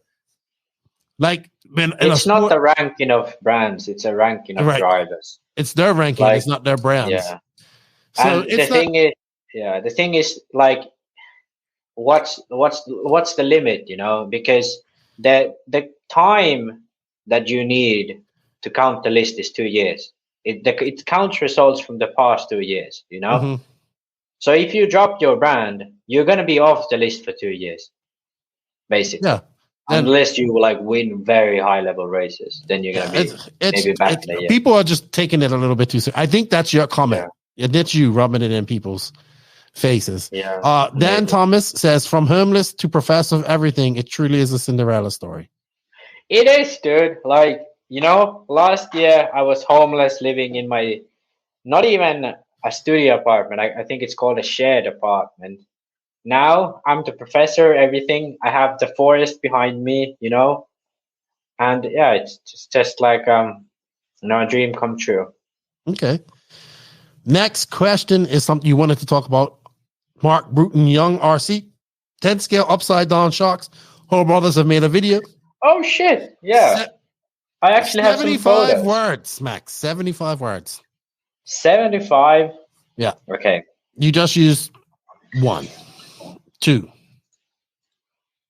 So 3. Here is what the Hall Brothers, they released a video about this. Actually a great one, actually a great video. Like I'm a little skeptical of all these people, but they actually seem to know like what they're talking about. So I suggest to go watch and subscribe to their channel. Basically, it has seemed to become a trend again. Here is Noha Ben Mohammed. He finished 3rd at the Euros last year, I believe, 4-wheel drive, and he's running them as well. Not in the front though, I don't know why, but yeah, he's running them in the rear. So now my conclusion of all of this. This happens always. Like every 5 years, someone's like, let's just fucking put the shocks upside down. Then everyone else does it around them. And then after that, people just go back to running the shocks normally. So I don't know. Explain why they want to run the shocks. Quickly explain the shocks, why they want to run them upside down. Yeah. So basically the idea is that with the shocks lower, the weight of the shocks is in the fluid, So when you put them upside down, you get the weight down. When you're running on high grip, high speed, it's going to actually make a huge difference on the handling of the car, just the weight down. But the issue with this is, when you put it on the arm, it's effectively the same as you're putting a weight on the hub, kind of. So if you hit a bump, instead of, there being a light arm bouncing up and down with a tire, you have this shock it's carrying with it, a heavy shock. So if you hit a bump, it's going to be, a lot harder for the shock to actually stop that movement effectively the damping gets wet, So that's why in like 8 scale and stuff like that, which bump, it's not going to work ever. Well, okay, not ever, but most likely it won't work, In 10 scale, however, these days we run on such smooth tracks, even Testament is running this with the old HB in America. Even though it's dirt, it's smooth track, it's semi-high grip, high speed. So it actually makes the car a little bit more calm. Also, the added unsprung weight does calm the car down a bit, makes it more, less reactive, I guess. Yeah, I'd say less reactive overall. It just feels more numb, like it's not as springy. Mm-hmm. But overall, I think it's like you should rather move the shocks and improve the geometry than do this, in my opinion. But yeah, I think it's just a fad. Like it comes and goes every 5 years. Someone does it, then they go away. Then, okay. Yeah. Okay. John Moore wants to know, did you get a new chair? It sounds like it. No, actually, but my girlfriend did buy, these seat cushions. Okay. So I have that. All right. It's definitely less noisy. Jeff Warner, what's up, coach? Both of you have met a bunch of people in the RC world Who is one person you have not met in person that you would like to meet someday? Do you have one? I actually would like to meet Masami Hirosaki. Oh yeah, I'd like to meet him. You know, yeah, that's actually a good one. Him and Hara probably.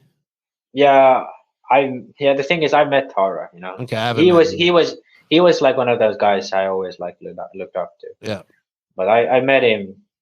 I met him a few times actually. Masami probably the only one I haven't met like that I'd like to meet. Okay.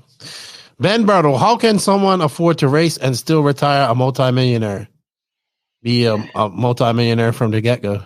No, be a billionaire from the get-go. Yeah. Smoker, have you told your mom yet? I have no idea what Smoker's talking about. No idea. I don't know. Sure. I don't know. Mike Sorchi says he has a question or rant. Let's see. What's up, Sorchi Racing, Captain Kyosho? Biggest member. He is the president and reigning highest ranking member of the Matty Gonzalez Born a Crime fan club. Oh. Yes. Who was on our podcast 224 INS recap with Raging Aiden Horn. I haven't actually met him. Maybe I want to meet him. You know. Who? Matty G? Born a Crime. Okay. Yeah, he's cool. He's cool. Question or rant? Why have indoor RC tracks become so lame? 10 scale off-road. Hardly any large jumps. I saw this one. Or rhythm sections anymore. Almost getting to be on-road with some bumps mixed in to upset the car. Cars are stronger than ever. No reason we can be sending them. Technical rhythms make for good racing. This one-line smooth tracks with little bumps, jumps, obstacles are hard to race on with open wheels. You have doors in on-road, so you have to... if you touch, it's less likely catastrophic. Okay. There's actually a very simple answer to this. And here's the answer. The tracks that people race on, especially in America, you know, they have gotten more high grip. In Europe, it's always been the case, you know, that it's high grip. Now, the issue that when you get tracks that are more high grip is that with the power of, you know, current cars, in electric especially, it's so much that, you know, like with grip, you can clear any jump there is, you know? Mm-hmm. So if you make, let's say, a double triple, someone would just like jump as far as it goes. And if it goes all the way over, good, you know? Like maybe get a little bit wider line and then just shoot over all of that shit. So like the size of the jumps would have to be so massive, you know, to have a proper rhythm section. Even like a simple double can turn into a quad, like it did at EOS that one year. And because it was such a high jump and very close to like Marshalls, they had to actually ban it at the EOS, you know, like Scotty was like actually penalizing people for doing that quad. So that is the reason. You have so much grip, so much power, the cars are light. So there really isn't, like if you have a double, there isn't a big enough of an area where you can't do a triple after that, no, or even something else bigger.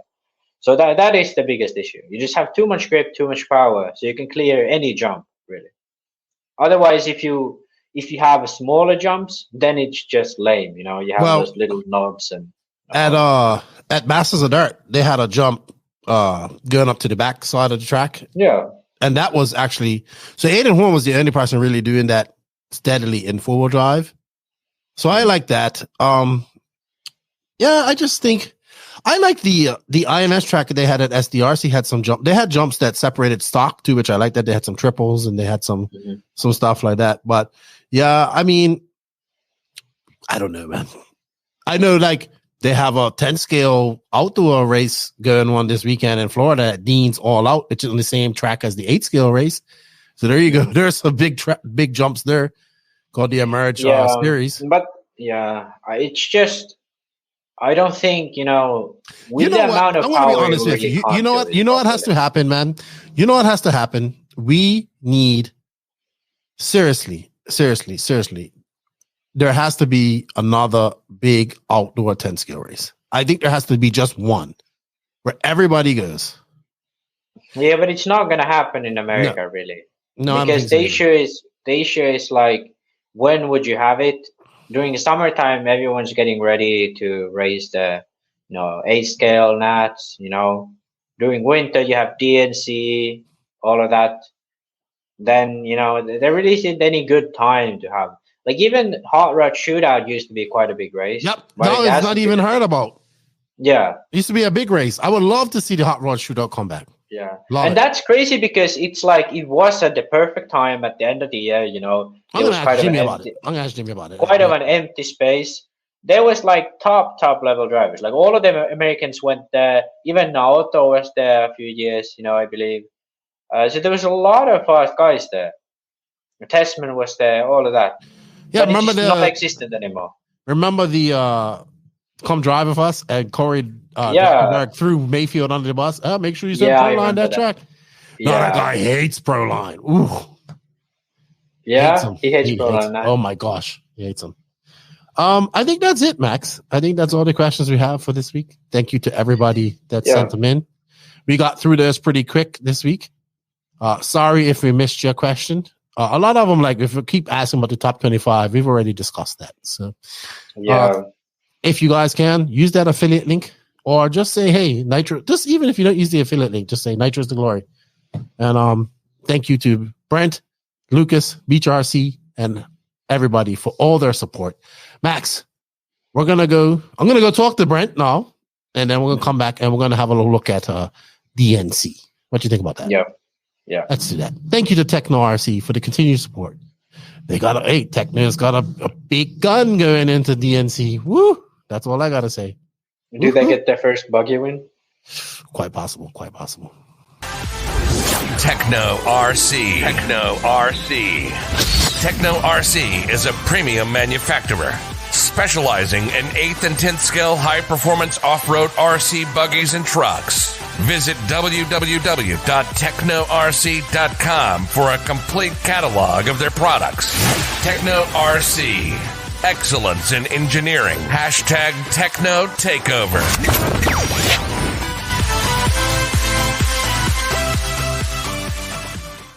Joining me this week, you've heard his name, Menti. I mean, probably on every podcast, your name has been mentioned. Yeah, I think we were there from day one. You were been supporting No Name since day one. You was actually number 7 interview. I went and looked today. Nice. So I actually think what I'm going to do is go and take out that audio and put it through my new Magic audio processor and whatever. Because back then I wouldn't even know what I was doing back then. So and then I'll replay it. You've come a long way with your studio. It looks amazing. Your podcasts have been great. So yeah, I can only imagine what it was like back then. Oh, I know. But yours is good too. We're going to talk about Wheel and Trigger. I just listened to the whole Kyle Neary episode, and because I read that dude really interested me, and I like him, and I liked it. It was very good. But if you guys don't know this man, this is Brent Densford. He is the owner of Beach RC. He's a very good friend of mine. We've known each other since about 2017. He has grown a lot, as well as Beach RC and his workers. I mean, Lucas has gotten very popular as well. And we kind of grown along the same time. But I always want to recap, like, when I first met you, and there's this dog, Lola. Say hi. Because she goes everywhere with you. But she doesn't know how to swim, because Frenchies don't swim. My buddy Sean's got one that looks just like her, but a male. She wants to sit behind me in my chair, so she was bugging me. Now the queen gets her seat. Well, usually females and female dogs get what they want. Yes, usually. Most of the time. Yeah. So let's recap. I remember when I first met you, it's funny because Joseph and I were coming off the 2017 tour. He was coming to Fall Brawl, and I was like, I want some MIP tools. And he's like, well, I'll talk to Brent. And I'll never forget, I met you at the trailer there, and I was like, hey, man, you should carry some JQ parts. And he's like, well, I like JQ. And then little did I know that conversation would lead to us working together, starting a friendship, and kind of like an RC journey of sense. Both of us, you and your side doing the beach RC, my side with the JQ Racing. Now with this, but we work together. We've traveled a lot together. Not traveled a lot together, but you went out to the West Coast when we went to RCGP. So I was thinking about all that leading up to making some notes to this, and I was like, wow, we have both. You have grown a lot, obviously. Beach RC is huge. It's blown up across America. Obviously, people know about it outside of America. I don't know how much business you get outside of America. It's very hard with shipping. But definitely since 2017 to now, 2023, Beach RC, everything has grown immensely, man. And I'm happy to see that. Yeah, thank you. Yeah, it's been a journey for sure. I think that's the perfect word, is where we were when you and I met and where we are now is one hell of a journey. And it's not going to stop where we're at by any means, but it's been a lot of work, and I've enjoyed every minute of it. So yeah, it is a lot of work. It's funny because Paula Abdul said it the best: opposites attract. And JQ and I are polar opposites, and we worked good together. And probably popular belief would be that we don't like each other after things went south with the Mayako deal. But I like JQ. He's not a bad guy. He says some really dumb stuff, and he acts like an idiot. But I like him. He's smart. There's no doubt he's smart, and he really helped me get to where we're at. I wouldn't say, he definitely isn't the reason we're here where we're at, but along the way, he definitely did help. So I appreciate him for that. I think we helped each other. It was a very good, obviously when the JQ thing started, you filled in a gap, like where we needed to ship out stuff and we couldn't get stuff shipped. And you did a very good job of keeping things in stock and I think at that time, like, that 2018, 2019 time, JQ Racing was banging. It was a lot of stuff going on. I was coming to America a lot, and we was going to races and stuff. So it was a very pivotal time. I don't think we would have ever kept up the amount of people that were buying stuff. I don't think we would have ever kept up the way we was doing it. So yeah, when the Mayako thing went, like, even though I'm not fully involved with Mayako, I was just kind of like, that sucks. But I understand business is business. I think what really has flourished for you has been the ultimate stuff. That has been the big thing. You have multiple drivers signed to that. That's grown immensely. I remember when you first started that. I remember when you first talking to me about that. And I was like, yeah, man, you got to go for it. Go for it.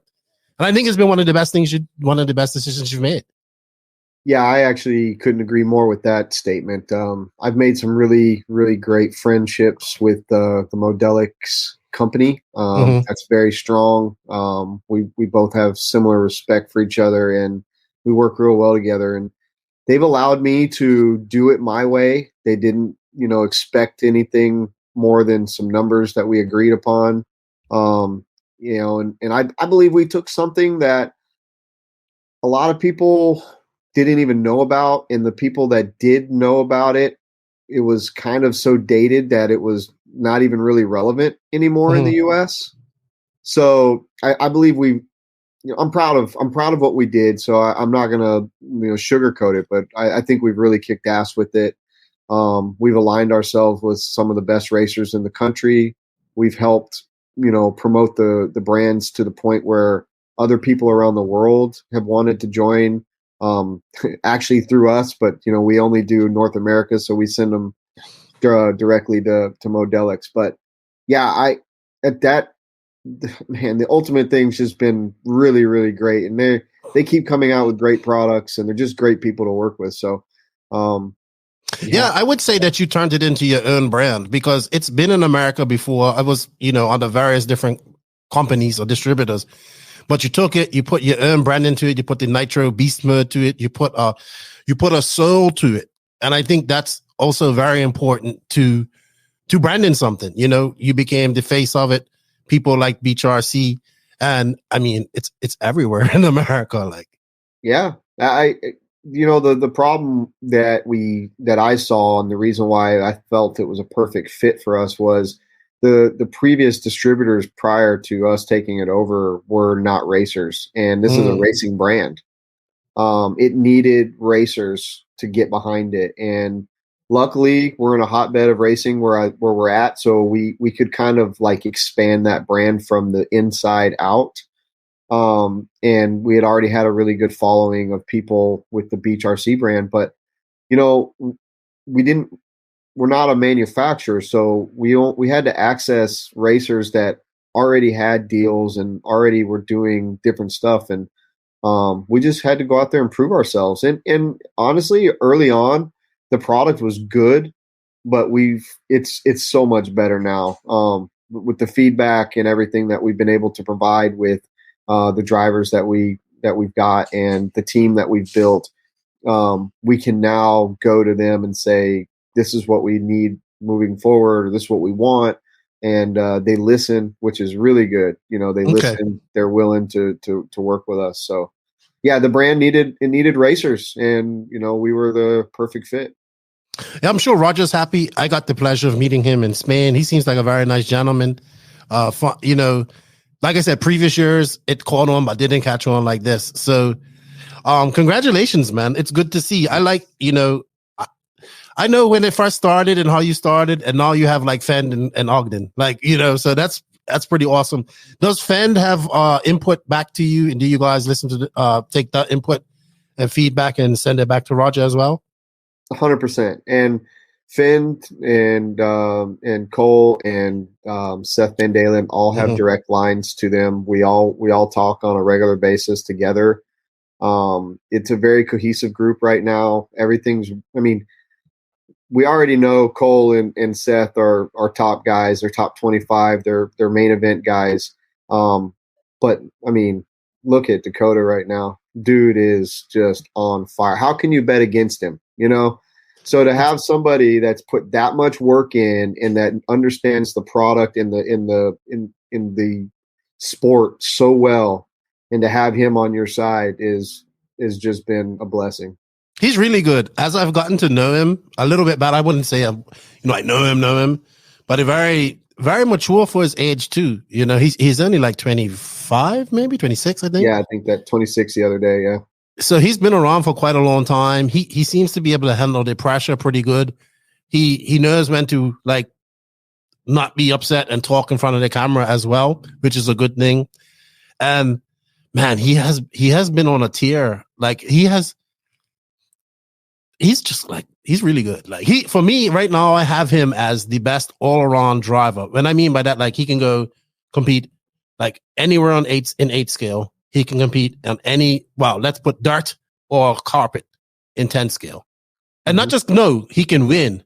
That's what I should say. He can win, not compete. He can win on any other surfaces. So for me right now, I have him as the best all around driver. And now he's kind of, his weakness was always the nitro side. He'd have some issues and stuff like that. But that seems to be gone. He's finishing races. He just killed them guys here recently. He had a great battle at the Nat Slasher.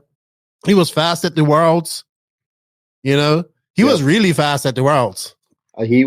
People don't understand how fast he was. He was coming through the field, having to come through that last chance, and for him to do what he did in that, and then come from the back. And he was up to fourth. I think I want to say he was up to fourth with a head full of steam when that glow plug went bad. So he's, like I said, he's special.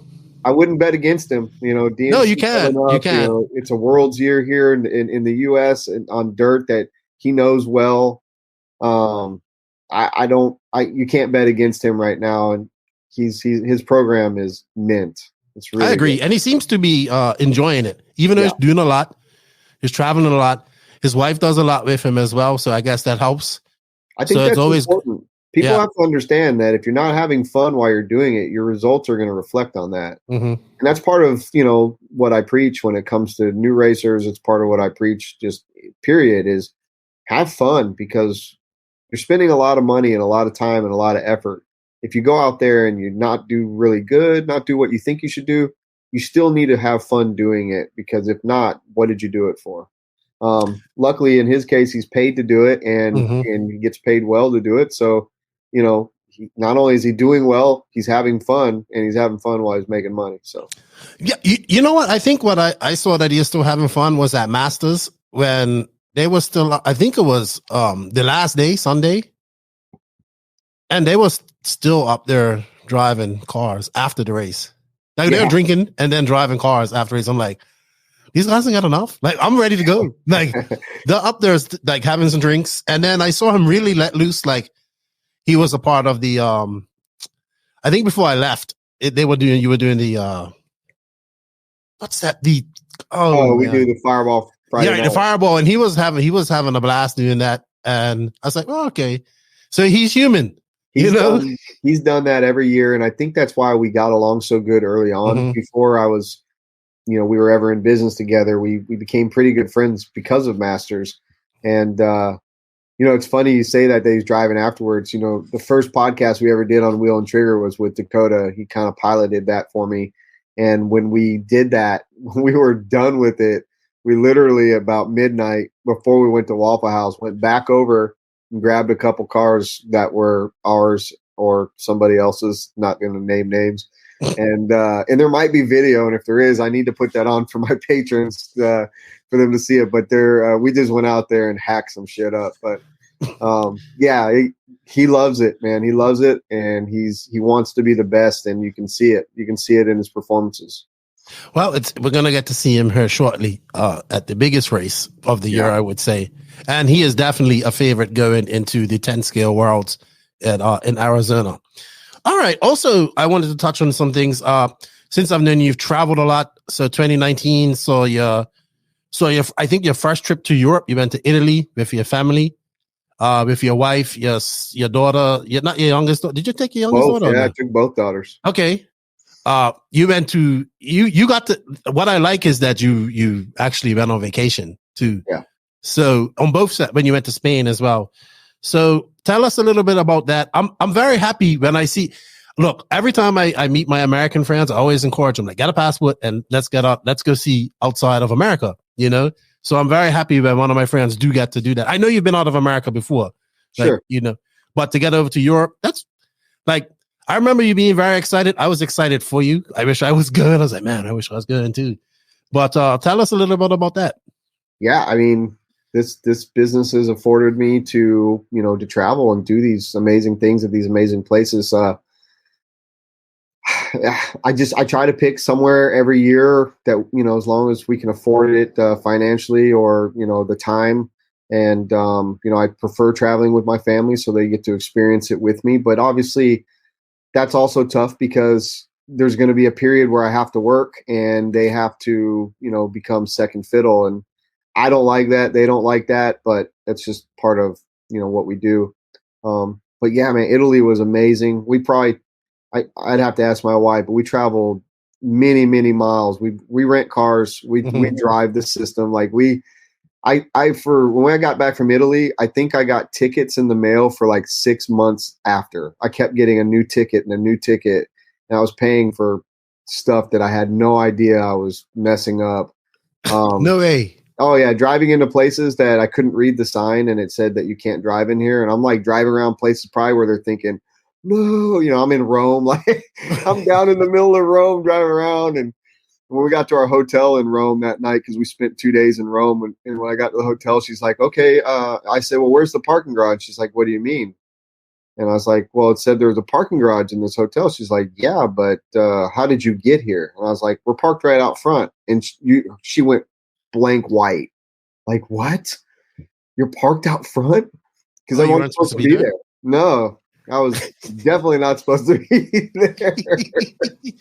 But I mean, that's part of the adventure, right? Exactly. Those are the experiences, man. Like getting past when we're doing like 180 kilometers an hour and getting past going down the highways, Oh, right. Yeah, because there's no speed limits and stuff. Yeah. So it was great. Yeah. I was also like, I listened to you said on Wheel and Trigger, like, yeah, we went to Italy, and I told my wife, yeah, everything's paid off. This is our first vacation where we ain't asking for prices. I think it was this or Spain. You said that. And I was like, you know what? That's a very good idea. You have to do that. You have to just go and enjoy that and say, hey, this is the one chance I might have to be eating in Italy or Spain or doing something like that. I'm not going to eat cheap. Yep. And that resonated with me as well. I was like, one day I'm going to do that with my wife. One day when we get to travel. Yeah. Also that year you came out to visit us at the RCGP run. Oh, that's what I wanted to talk to you about first before I moved on to that. So you went to Europe. You got to see the European guys kind of on their own type of track. Who went from America? Did Cole go to this race? I can't remember. Was Cole there? Yes, Cole he was, because he didn't go to Austria. Okay. Yeah, So he went was to there. Italy. He was there. Yeah. So what did you think about that, getting to really see the European races for like the first time? Well, I'll never forget when we had the team owners meeting, and I'm sitting there with, Max and Adrian Bertin and Alessandro and like all these like legends, super legends, and these guys that are all have very, very harsh outlooks on how things are supposed to be, very Formula One-ish, and I'm sitting in this meeting, and it's in if you can remember back, Barufalo was my number one guy, and then I had Marco Ravaglia as my number two guy. And so as we can remember, Barufalo was on a freaking tear, dude, hitting everybody. Everyone's mad at him. He's getting in fights with McBride and everyone. Like if he was on the track, when he came off, they were fighting. They were upset. So I go into this meeting and I'm sitting there, and you got David Isherwood and JQ, and somebody says, well, we have to, I believe it was Bertin. He's like, we have to stop this. This driving is out of control. And I'm thinking to myself, like, okay, I see where we're going with this. So when it came around to me to get to talk, I said, I don't know what the fuck y'all are even whining about. This is racing. And I was like, they're going to touch and they're going to hit each other. Right. And so they all look at me like I'm the crazy wild American. And they said, the one thing that resonated, and I'll never forget, and I believe it was Bertin that said, but they are professional. They know how to do this. And I was like, oh. Then I started really realizing that those guys can drive an inch off of each other at the top speed, at the highest level, and never touch each other. So now I have a new understanding for when they do touch. 99% of the time, it is on purpose. And that's one thing people probably don't understand unless you get to see it in person, that those guys have such control that they have way more competence of how to use radio in a car than 99% of us will ever know. That's what I learned about it there in Italy that time. And then going to Worlds too. Like those guys, the top echelon, are so good that you can count on them racing really hard. And if somebody gets taken out, it's 99% chance they did it on purpose. Yeah, and Marco is renowned for that. Like you just like you say, well, Alex Zangatini used to say it the best. He goes, "This is Marco. This is exactly what he said. This is Marco." And I was like, "Okay, this is Marco." That's how we ended that one. That's great. I think what people don't. I think a lot of people really kind of appreciate the amount of talent and speed that a lot of these European guys have, because we're so used to seeing the American, which were extremely talented and fast as well. Don't get me wrong. But we don't get to see these guys race too much. And I think now more Americans are starting to pay attention to a little bit more racing over in Europe. But it's still like, they don't know who they are. So it's hard. They know the main guys, but they don't know some of these guys. But it's good to see. That's why I like DNC, because that's where they come over to. I remember when you came over to California the first time, you was at Thunder Alley. I remember that was like your first. You came late too. Yeah, you came like the Saturday, and you got your first taster coming out to like California life. And I was like, yeah, I think you're gonna like this. And then I think you came to the DNC that year, 2020 was the next year, and then it was like, I remember you being like, man, I'm so sick. I remember you getting sick, and I'm not sure if I'm going. And then we had the DNC 2020, and then COVID hit, and I was like, maybe you had that. Like, I don't know. But you came out there, you got that taste of going to California. What did you like about getting over to the California side of things, going to the DNC, seeing that level, meeting new people? You know, I feel the same way today as I did then. I feel like we're all the same. And I don't really feel like I feel like RC racers on the West Coast dress and act just like the RC racers on the East Coast and probably in the Midwest. And we all put our shoes on, hopefully on the left foot and the right foot and not opposite. And I enjoyed it because I got to meet a lot of new people, meet customers that I hadn't met face to face before. I got to see a different side of the country maybe the racetracks are a little bit different just because of the dirt and stuff like that. But I felt at home without even knowing anybody. That's the one thing I can really remember. But you know, there's just so many racers on the East Coast and so many on the West Coast. If there was ever a time to bring them all together in one centrally located place, it would be like a mega event. But I know. I mean, it's there. I enjoy it. I enjoy going west. I'm looking forward to DNC. I'm looking forward to going to Nats out at the A-Main track at Chico. I really appreciate the work and effort, people put in all over this country. So I'm going to actually try to travel a lot more this year domestically, try to get to some places I've been wanting to go to. And then, continue that trend on as we keep going. But I feel like it was, I felt like I was just going home, just meeting new people. Yeah. I think people don't realize how big racing is in the Southeast. It's huge. I would say it's probably bigger than California in that area. I have had the privilege of getting on there and meeting a lot of people in the Southeast. I like California too. Don't get me wrong. It's two different types of tracks. There's a lot of good guys out in California too, as well. A lot of good people that go to DNC. I really would like to see more of I know there's a lot of the Southeast racers that always think, well, I can't go out to California and I can't do this. Yes, you can. You can come out there. You can do it. I like to see you come out there. I like to see those guys come more over to the Southeast as well, which they're starting to do. They come to like days races and stuff like that. But I really enjoy my trips to California. I enjoy my DNC trips because that's where we see the best of the best race, I think, every year. Yeah. But I've gotten to know the people my way around California and stuff like that. But I still I think I still like the Southeast, like to come and just chill and hang. Well, as far as geographical location, there's no doubt about it. I love the Southeast, and I like it more. I hold no bones how I feel about the Western world government and how they do things out there. But that when it's like I said, when we go to an RC race, we're all the same. We're all there to do the same thing. We're all there to help each other. We're all there to race. We're all there to party. So for me, I don't feel like I'm in California when I go to DNC, if that makes sense. You're like around the extended family. Yeah, I just feel like I'm at a big ass track with a bunch of like-minded people. I guess the biggest differences are going to be the track surfaces. I mean, we've got such different dirt out here, and especially where I am, lots of really hard packed clay, and the racing is a lot different. Maybe even a little bit easier for sportsmen / intermediate sportsmanish guys to get a hold of the tracks, but that doesn't make it better. I think, having harder tracks to race on also is, good for the newer guys to get better at RC racing. So yeah, I feel like I'm at home every time I travel to an RC race because it's the same vibe, the same type of people, whether it's the different faces, it's the same type of people.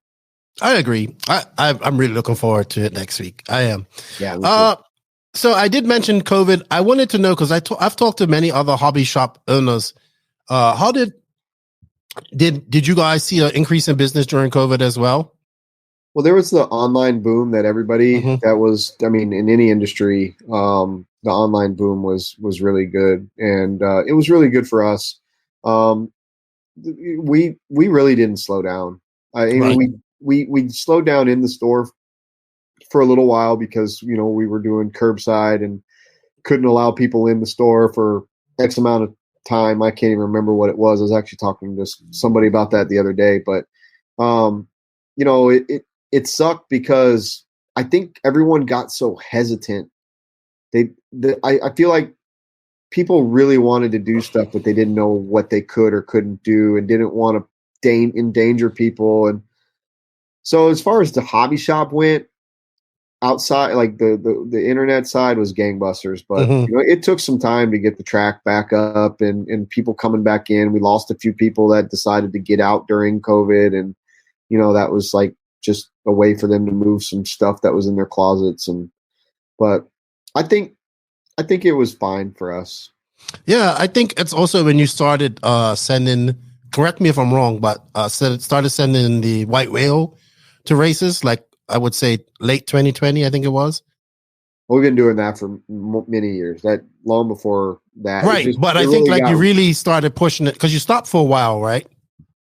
Yeah. So before Lucas started working for me, I was the one doing it, and I could really only do it maybe once a month, once every couple months. And it did sit for about a year, and Lucas was like, we got this trailer sitting back here. We're not using it. I wouldn't mind doing it. I know he regrets telling me that now, but yeah. So now I always tell him, look, dude, you're the reason that we put it on the road. So, but yeah, there was a little lapse in time, but for the last 5-6 years, it's been going pretty heavy. Right. Okay. So I wasn't sure. I do appreciate. I mean, it has turned into like a full-time job for Lucas. I remember when he hadn't even left like Myrtle Beach for a race. Yeah. And now he's been to every major race pretty much in the Southeast. Yeah. And he just finally asked me the other day. I've been telling him for years, you know, let me know when you want to go to, you know, another race. And he didn't want to fly with masks and all that crap.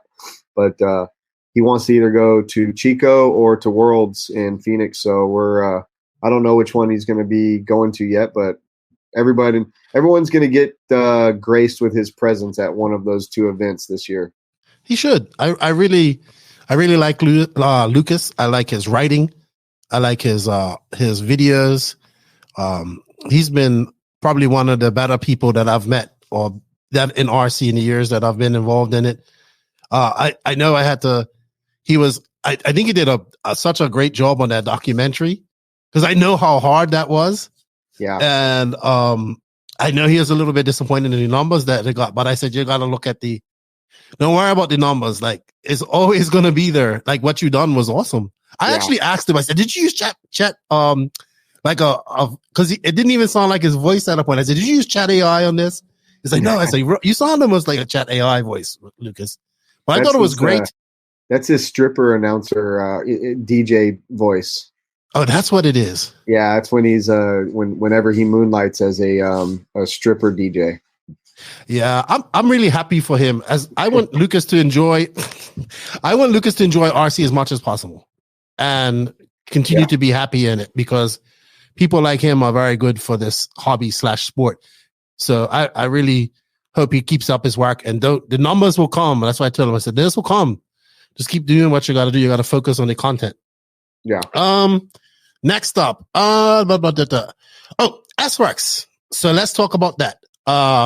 Growing immensely, especially in America. I mean, it was big in Europe already, just coming off a great, good weekend for you guys over there in Montpellier. Great result for Elliott Boots, I would say. I still think that Canas needs to find that something to beat Ongaro. I think a lot of people need to find that something to beat Ongaro, to be honest. Yeah. But JCC super fast. Boots was good. Over on the American side, you have Born Horse who's looking really good, putting in a lot of work on the 10 skill side. He's probably taking a little break now. Well deserved because he's been busy. You got Heckert who looked good at the end of the season. Excuse me. Lime's out there doing good. Just signed Tanner Danny. You still got Tanner Danny. Yep. And Brandon Rose, who I think was a great pickup, who I think is going to excel really well. But not only that, I'm seeing like local fast guys like Olsen. He's got it. He's on now, and more 10 scale guys. A lot of focus going into 10 scale. Meech's doing well in 10 scale as well with it over there in Europe. Tell us a little bit about that. I think Tim Lime's been very good. I think you're doing a good job. Tell us a little bit how that's going. Well, I mean, the S-Works, so, like when you were playing video games back in the day and you're like, let's just go like NASCAR, and you start off and they put you in like the Whelen Modifieds, and then, your goal is to try to go to at the time, Busch, like Busch Cup cars, and then try to get the Cup cars, there's that progression. Well, JQ for us was kind of like running a modified series, it was like that. Got our feet wet in having the proprietary chassis brand in the house. That was the lessons we learned about dealing with people, dealing with the team, stocking product, whatever. And I would say, we skipped everything in the middle and went straight, to the top as far as upper echelon. And the S-Works thing has been just great. The challenge for us has been being a smaller brand, a smaller company, and stocking everything we need for all the versions of the cars that they have right now. So, they've got 2 10-scale vehicles, which one's brand new, and then 4 A-scale vehicles that are very, very new, very up and coming, very desirable right now. And just trying to make sure we have enough, and then also dealing with shipping logistics and stuff, which is just going nuts right now. The price of overseas shipping is stupid. The Chinese New Year really slowed down production as it does every year. So now we're like, we're just learning, and everything that we learned before with the JQ product is taught us to, be better with what we're doing here. But as far as the product, the quality, the team is awesome. I learned at DNC last year how amazing the team was, so cohesive, really, really work good together. Everybody under the tent is having a good time. Tim's a great team manager, keeps us fed with snacks, drinks, asks if we need anything, helps on do the dirty work, cleans tires and crap like that. Very, monthly meetings online, very, everyone's just so willing to help. Everyone's trying new things. The feedback has been really good. Adding Brandon Rose has been amazing. I think that, we're going to see some big stuff out of him this year. And then we work real good with the Europeans, and the Australians, between McBride and then now Ben Sterling getting on the cars.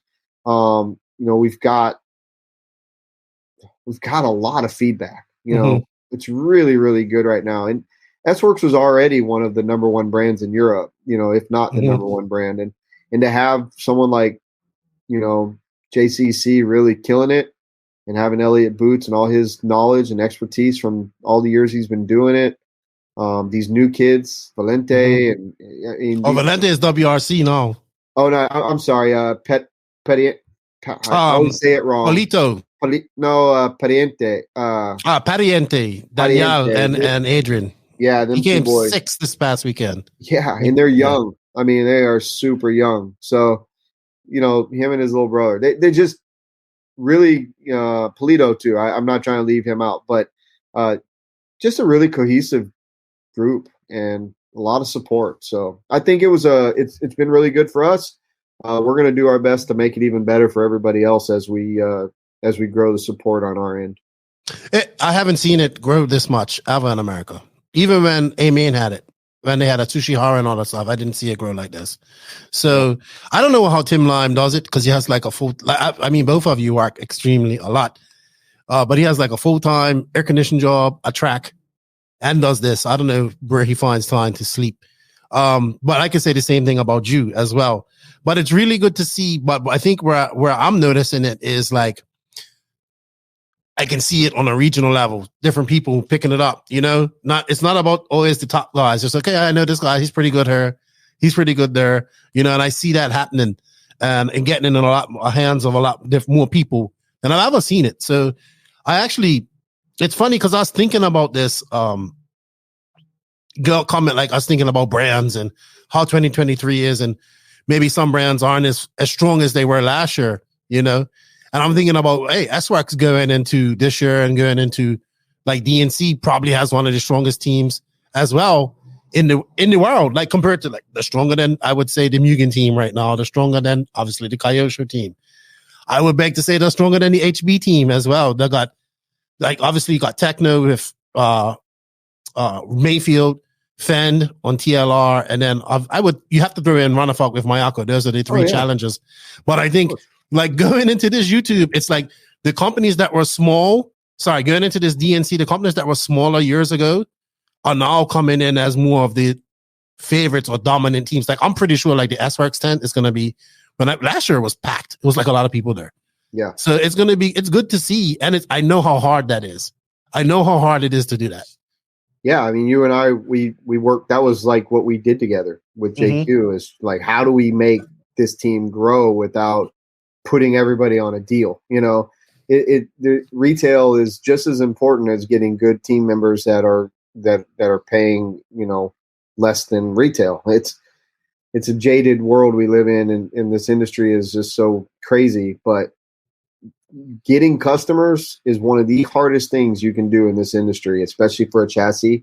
And SWorks is doing it right now. And I attribute a lot of that to our team, the guys that are out there putting in work every week. And then I attribute that to Tim. I believe that we have a big part in it just because we stock stuff very well.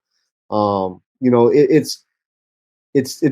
takes an army, and right now SWorks has an army. We're building a big army.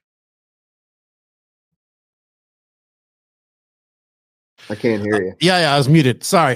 Fully focused on 10 scale too. Lots of work going into the 10 scale program.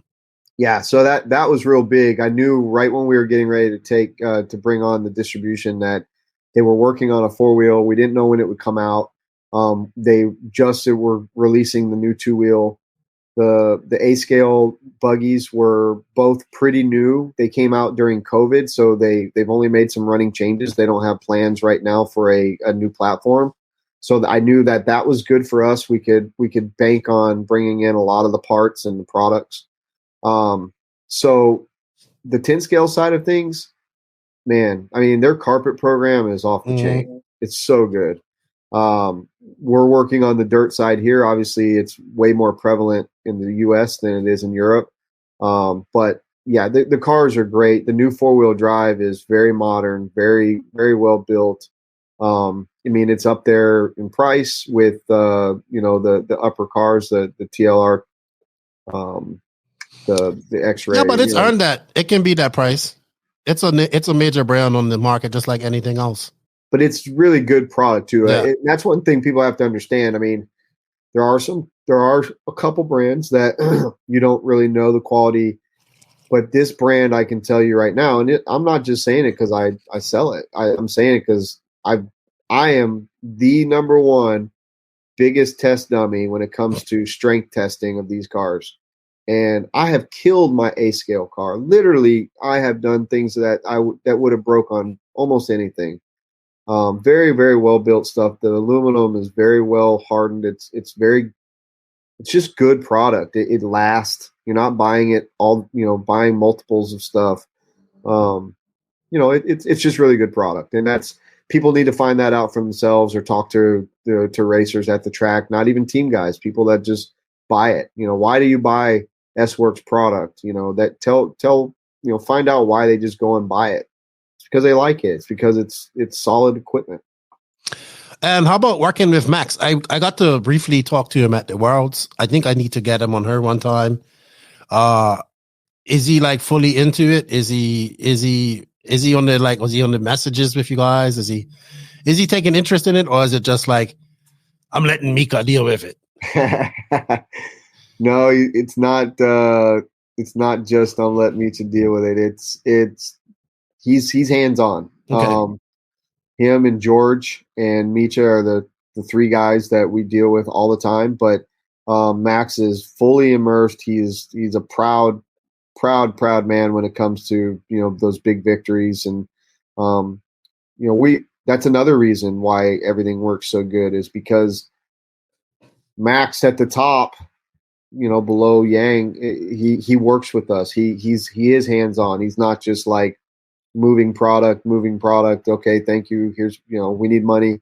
It's more like how can we fix this, or here's what's coming out new. We're sending this to you guys. We're sending these people to this race. He's all about the logistics side, and he's very much about the success of not just for him but for his distributors. That's good. I need to really get him on her, and it's going to be interesting to see. Like I said, I still think Brandon Rose was probably the best pickup for you guys. Like you didn't. He showed very great potential in last year, and I want to see what he does. And I think he needed that big team to give him that advice when he needs it, or that confidence when he needs it. And he's got that with Joe. He's got that with all those guys over in Europe. So it's going to be interesting to see how that affects him. I just saw he's drawn to Mexico too, so he's having fun down there. Yeah, with the crazy Mexican guys, the probably copious amounts of tequila consumed. I love those guys, man. I wish I could have gone to that. I told them that I want to come down to that race next year. Or I would like to go to Mexico too. I would like to go there. Those guys were fun at the Worlds. Yeah, they were fun. All right. So one thing that was fun for me this year, and you kept telling me about this, and you was like, you gotta come, was your Masters of Dirt. So I have to thank you for getting me there, because now I'm like a full-on 10 scale type of geek, like, and I mean, even stock, I'm liking stock, and you kept saying, you gotta see it. And I would tease you. Yeah. But hey man, I really, I think two of the races that I thoroughly enjoyed last year was Masters of Dirt and then the Florida race. Yeah. I really enjoyed it. I want to make it down to the Florida race this year. Masters Dirt was fun. Like, I had a lot of fun. I had genuinely a lot of fun getting to meet new people, but to see like competitive 10 scale racing on dirt, the track was great. The racing was fun. Scotty was a machine. Like to see, so I'm seeing Scotty work as a commentator, but to see him to work as an RD, he doesn't take any break. He takes a break to go use the bathroom and come back. Yeah. And there were long days. I think this was this your biggest share this year? Yeah, I think so. I don't even keep track, to be honest with you. It's just, I always, the success for me is based on when people leave, what they tell me when they're coming, if they want to come back. And most people already are saying when they're walking out the door, is it Masters yet? So it's that to me speaks the volumes of what we've tried to build with that event. But yeah, I want to say it was right at 380, 390. Well, I mean, in terms of competition too, it was super stacked. Like in the mod division was stacked. Okay, no Tessman and no Mayfield this year. Well, Tessman's never been, you said, right? Or Mayfield? No, and both of them have been to Beach Hobbies, but they've only been there for the INS. Okay, we've not had neither one of them for a Masters, and it's a shame because that title now is prestigious. Yeah, and they've not put themselves in position to have that title, and I hope that changes this year. We love for people to come to that race, but there's one dang thing you can guarantee is we don't pay anyone to come here. You come if you want to come. I listened to that. You did it organic, like when you did your wheel and trigger with Lucas. Yep. You're saying how you wanted to grow organically, and it has. I mean, dude, there was people from all over America there. Then you had obviously Mika there. Yep. He came, so hopefully we get to see a little bit more of the international crowd come over to it as it grows. The coverage was great. Danny did a great job on the coverage. He's amazing. The RD was great. You guys put on a great show. Like all your workers were busy working. Then like your wife, your daughter, everyone was helping out, giving food and giving beers, like a whole family thing. You was busy. I enjoyed it. You had Circus RC there. You had Hannah there.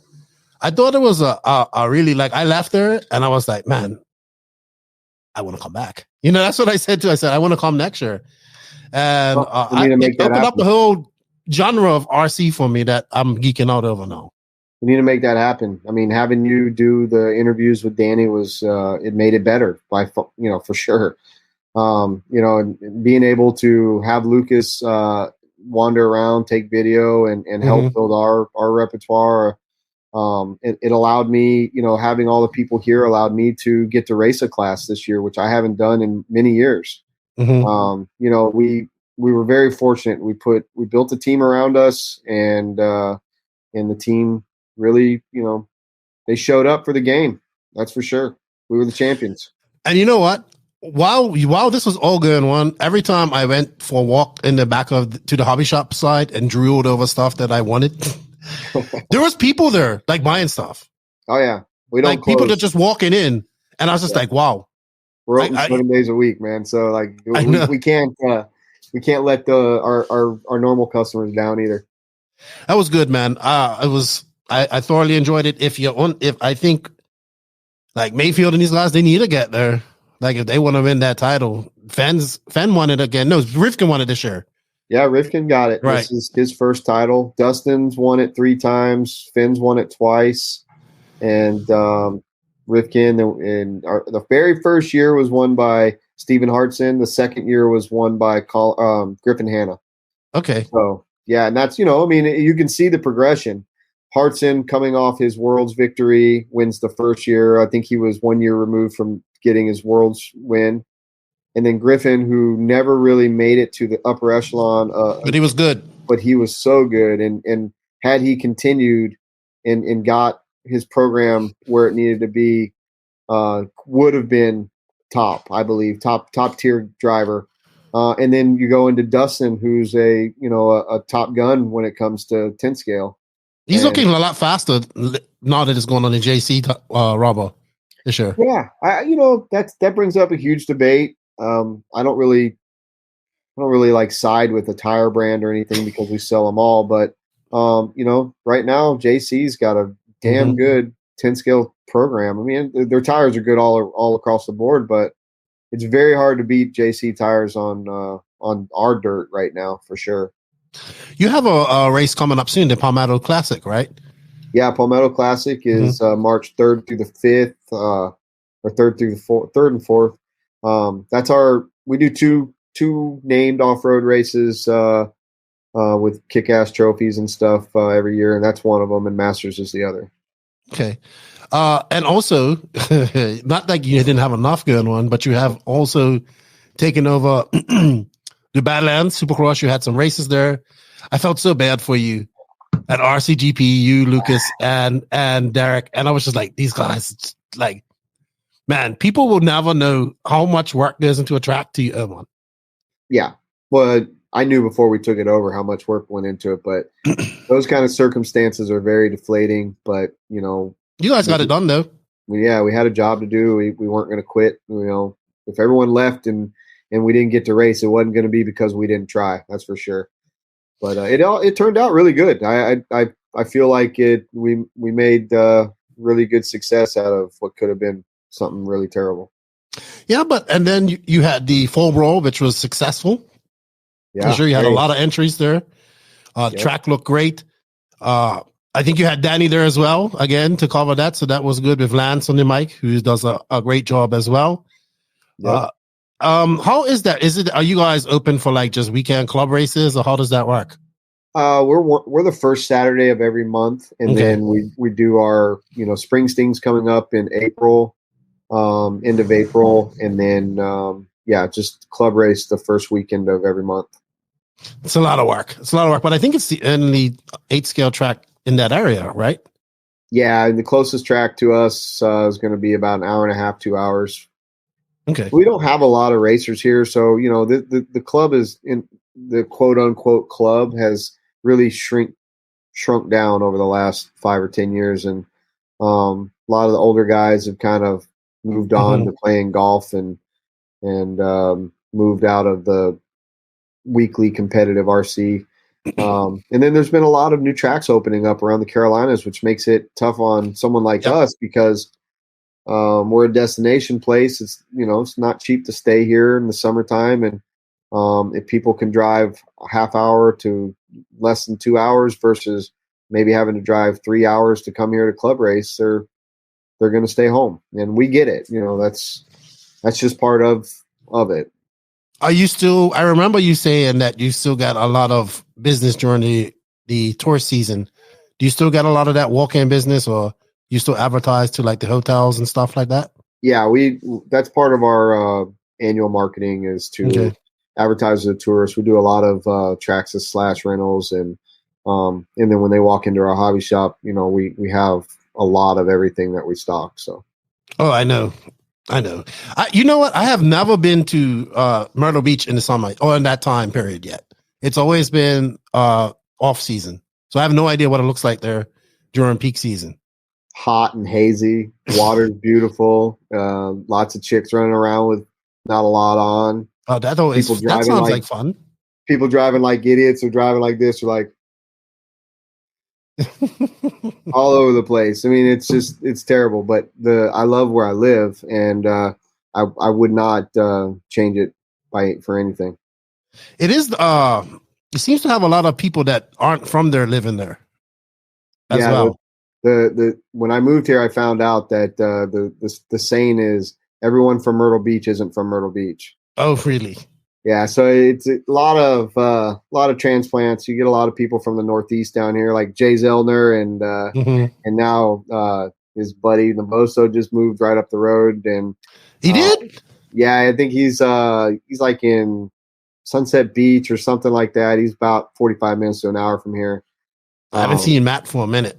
Yeah, but the Northeast likes it down here because they can make profit on their house, come down here, buy one for cash off what they made up there, and then their property tax is like nothing compared to what they pay up there. So it was funny because when Nick had to come, Nick from TZO, he came for RCGP. He had never been to the East Coast, right? Yeah. He could not believe how cheap it was in South Carolina. Oh yeah. He was like, especially that time of year. What?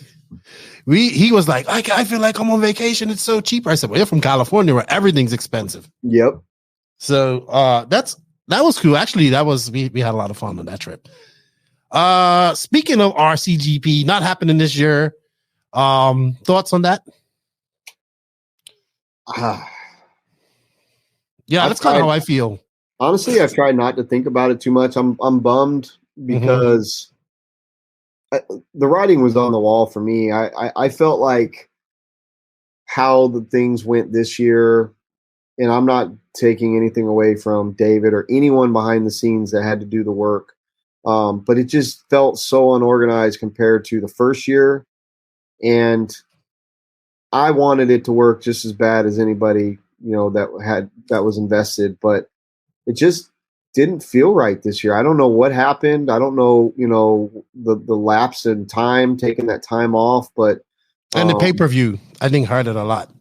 Well, I mean, that to me was single-handedly the most detrimental thing to if it's a demise and it's gone for good, I think that's what killed it. I think people saw that as a money grab and were like, I'm not paying more to watch something once every couple months than I'm going to pay to watch stuff at my house every night. Mm-hmm. And, there comes a point where a dollar value means something. I get it where people are going to pay $100, let's just say. I don't even know what the motocross thing is to watch Supercross or to have the pay-per-view stuff, but you pay that, but that's something that they get to see every week for like 20 weeks. Not longer this year, I think, like 30 something. Not once every couple months. And people don't mind spending money if they see the value. I don't think the value is there. And I hate that. I wish it would have been better, but I just felt really like it was unorganized, and we just still couldn't get the talent. And I think the rules are restricting people from racing to the point of it just can't go any further without some realignment or some help. I would agree there. I would. I remember Nick saying something about the commentating, right? Commentating for very little people, and I didn't understand it at first. But then when I was at the Worlds and it was like 6,000 people watching, I was like, okay, I got it. You know, I get it. And it's a different, when you have an audience there and you can put on a show for people and all that stuff. It's a shame. Go ahead. Yeah, I'd just be interested to see what those metrics were week to, first race to first race, the first year to this last year and so on. Because, you're either going to have some drop off after the first round or it's going to pick up after the first round. I'd like to, I don't believe I was, privy to the numbers, but it would be nice to see how bad it really dropped off, because the announcement of that right before the first round was just such a shock. And I don't think that it was overcomable. I think it wasn't well thought through to hit people in the mouth with a charge to watch something that everybody else thinks should be for free. And I look, we're talking about RC races here. They want a discount on a discount. So, they want to be sponsored those races. They want those races to be sponsored to them. Yeah, I knew, like, when I heard that, I was just like, oh, this is, I was just like, all right, whatever. I give David a lot of credit for seeing the season through, because I know he spent a lot of money too. But yeah, I would have to agree if your synopsis on it. When it just didn't, I went to the last one in 2019, and that was so great. Like, you know what I mean? It was good. It was a lot of good vibes. People enjoyed it. Yes, people were confused, but people enjoyed it. And then you take a year off, and then that ended up being 2 years off, and then come back, and you're not going to do it up to par of that. Then what's the sense of doing it? And, just the drama that followed it as well, that some of the stuff that could have been avoided. Yeah. But I also wish that the industry would support something. But I think they were bootstrapped in the sense that they felt like they had to, or they couldn't be part of it, versus we want to be part of it because it's a good idea. How do we get involved? I just feel like in the beginning, because I was on board, obviously, I felt like, okay, I'm willing to take a chance. It worked out for me. I liked it. It worked. I feel like people we got some notoriety out of it. But brands that are already noticeable, they see no value in it. Yeah, to spend that kind of money, to also spend more money to send those people all around the world for. I don't think that they could see, the numbers weren't there yet. I don't think they could see the value in the money they had to spend. And then by basically saying you can't even send anyone if you're not even part of it, really put a salty taste in people's mouth. Yeah, like anything in RC, if you tell somebody, anything in the world, if you tell somebody they can't do it, like even everywhere else you can, they're gonna either want to do it more, or they're gonna not want anything to do with it. Yeah. So I think it's unfortunate, as much as I believed in it and all that stuff. I felt like if it can't be as good as it was the first year, then it shouldn't be done. Yeah, you definitely need to see some progression, or it wasn't worth doing. I agree. Yeah, it was unfortunate. I enjoyed my time. I learned a lot, for myself personally. I learned a lot from like the RC Racing TV guys, and I enjoyed that part of it. And the travel part, even though even on those trips you don't get to see much. You just in and out, but it's unfortunate. It's very unfortunate. All right, let's talk about your new endeavor, because you have, even though I think it's like, you got to see my studio, and I never got over there. Yeah, it's not much to see. I have a lot of work to still do, but it's getting there. So you got Wheel and Trigger. I like the name. I really like your intro that Kyle done. You have the in-house stuff, which is great. I like that. You have a producer. I like that you guys don't cut out your pee breaks too, so the producer takes over and talks for a little bit. I thought that was really cool. So where did this come from when you was thinking of this? Well, honestly, I like to beat myself over the head with stuff to do. I don't even really know. Robert might even be able. He's actually Robert Cherry. Where did Wheel and Trigger come from? When did we decide that we wanted just to do a podcast? It was like November of last year, wasn't it? Yeah, in the last year, I'm like, wouldn't it be awesome? Well, I know like the concept where I started, but I don't know when we decided to make it a podcast. The concept was I remember last year, especially like sitting at DNC. Going to Nats in March, like all these places with all these big races. big race names sitting around the fire, grilling, drinking beer when everything's done, and you hear the best stories. People just talking about what happened like in 1997 and, going through a drive-through or taking a rental car and jumping it or whatever. And the concept in my mind was like, man, I need to start bringing a camera and I need to film these and just, I was going to call it something like Talking Shit with Racers or Sitting Around the Fire with Racers. It was going to be like just funny or stories or whatever. But then in my mind, I'm like, there's no way that these guys are going to tell the same stories if they know I got a camera rolling. So like, and I would, I can't not tell them that I'm filming or, they'll never tell their story around me, like that's not what I want. So I got to thinking like, what's the best way to get people to tell me stories, to hang out, and whatever. And I wanted to do something kind of Joe Rogan-ish, I wanted to be able to sit here and drink beer, take shots. Someone want to smoke cigarettes or cigars, they can smoke whatever. I wanted it just to be a free feeling environment where there was no judgment, where, it was kind of disassociated with Beach RC in a sense that this you can be you. And it's not really official, even though, people are going to hold you to whatever you say.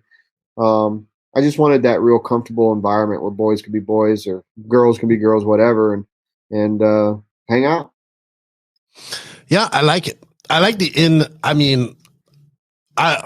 I really like the in studio stuff. It's not, I know you can't do every podcast like that, but I think it's a really cool factor. I keep going back to Kyle Neary because I think that's my favorite one so far. That's good. I think maybe just listening to his story was really good and how comfortable he was. I even messaged him. I think I was talking to him yesterday. I said, I really liked your podcast. Are you enjoying it? I love it. And it's stories like that, like learning more about the people outside of the industry that really make it worthwhile. Kyle is a perfect example of, I've been to races and hanging out with him and you would never think that Kyle Neary would have a story like that. He does not look like that person that has that type of story. And I knew that he was in video production, obviously, but I had no idea, to what extent that Kyle traveled the world with some of the, top EDM people ever. But just going back to like the first one with Dakota and just sitting there and learning, what he does when he's not racing. A lot of people don't understand that these people, we look at them as like wrench race. They're human.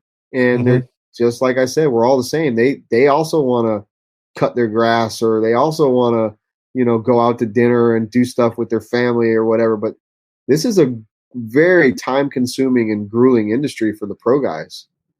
A lot of people don't understand, and be careful what you wish for, you little young bucks. Y'all want to go race RC cars for a living. It's a lot of work. Make sure you're prepared for the work that comes, because it's not just a fun job. There's a lot of hard work, a lot of testing and whatnot that's involved. And that's what I want to know. These are the kind of things that I want to learn when I sit in front of somebody. And we haven't gotten it there yet. I'm sure I'm going to have somebody on here who I'm going to piss off because I'm going to say something controversial. And I'm looking forward to that too. I'm looking forward to that person not being happy to be in this room and, or even coming in here to defend their side of a story. But so far, it's been all, fun and games and nobody's feelings hurt yet. And I've been fortunate to get people in here that have been around for events.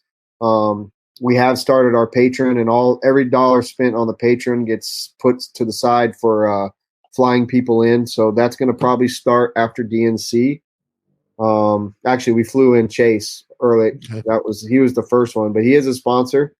He does put a little bit of money into, getting this thing up and rolling, but we just want to have fun. And it is in studio.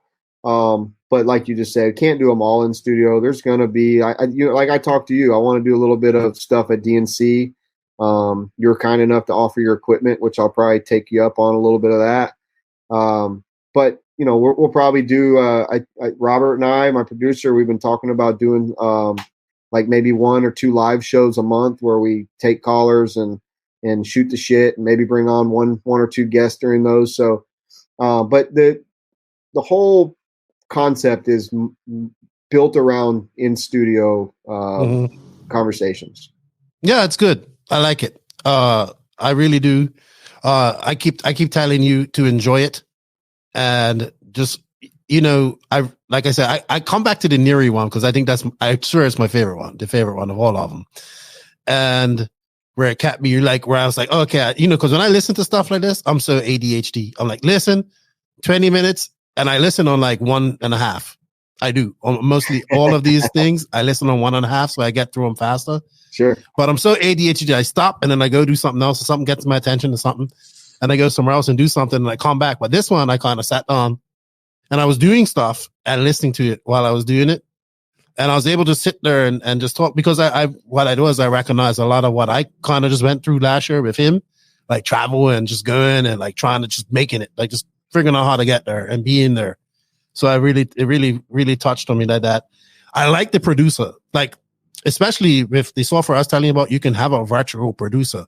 So he can control all of that stuff, and it just makes things so much easier when you do a live show. So my advice would just keep it up.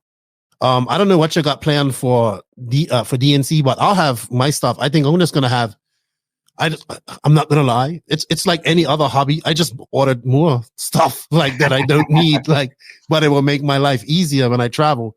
Right. So, my stuff is available to you there. As long as you enjoy it, man. That's at the end of the day. I think RC's done a really bad job of documenting stuff, right? Whenever I go to research something, it's very hard. It's very hard to find something. You have to go by a lot of things that are in RC are through stories, because there's no real documentation. We have video of races and stuff, but we don't know what happened at that race. So all of this stuff equals content, like, your podcast, what this person's doing, what that does. So like 30, 40, 50, 100 years from now, when people want to find out like what the fuck happened in 2023 with RC, this will be what they come to see. Yeah. So, we don't have that. We don't have that in RC. So just keep it up. I encourage all the podcasts to keep it up, because we need all the content we can get out there. And really, you paved the way. I mean, On the Tone was when Loop is actually live. Was Rip was Jason Rona's podcast. Yeah.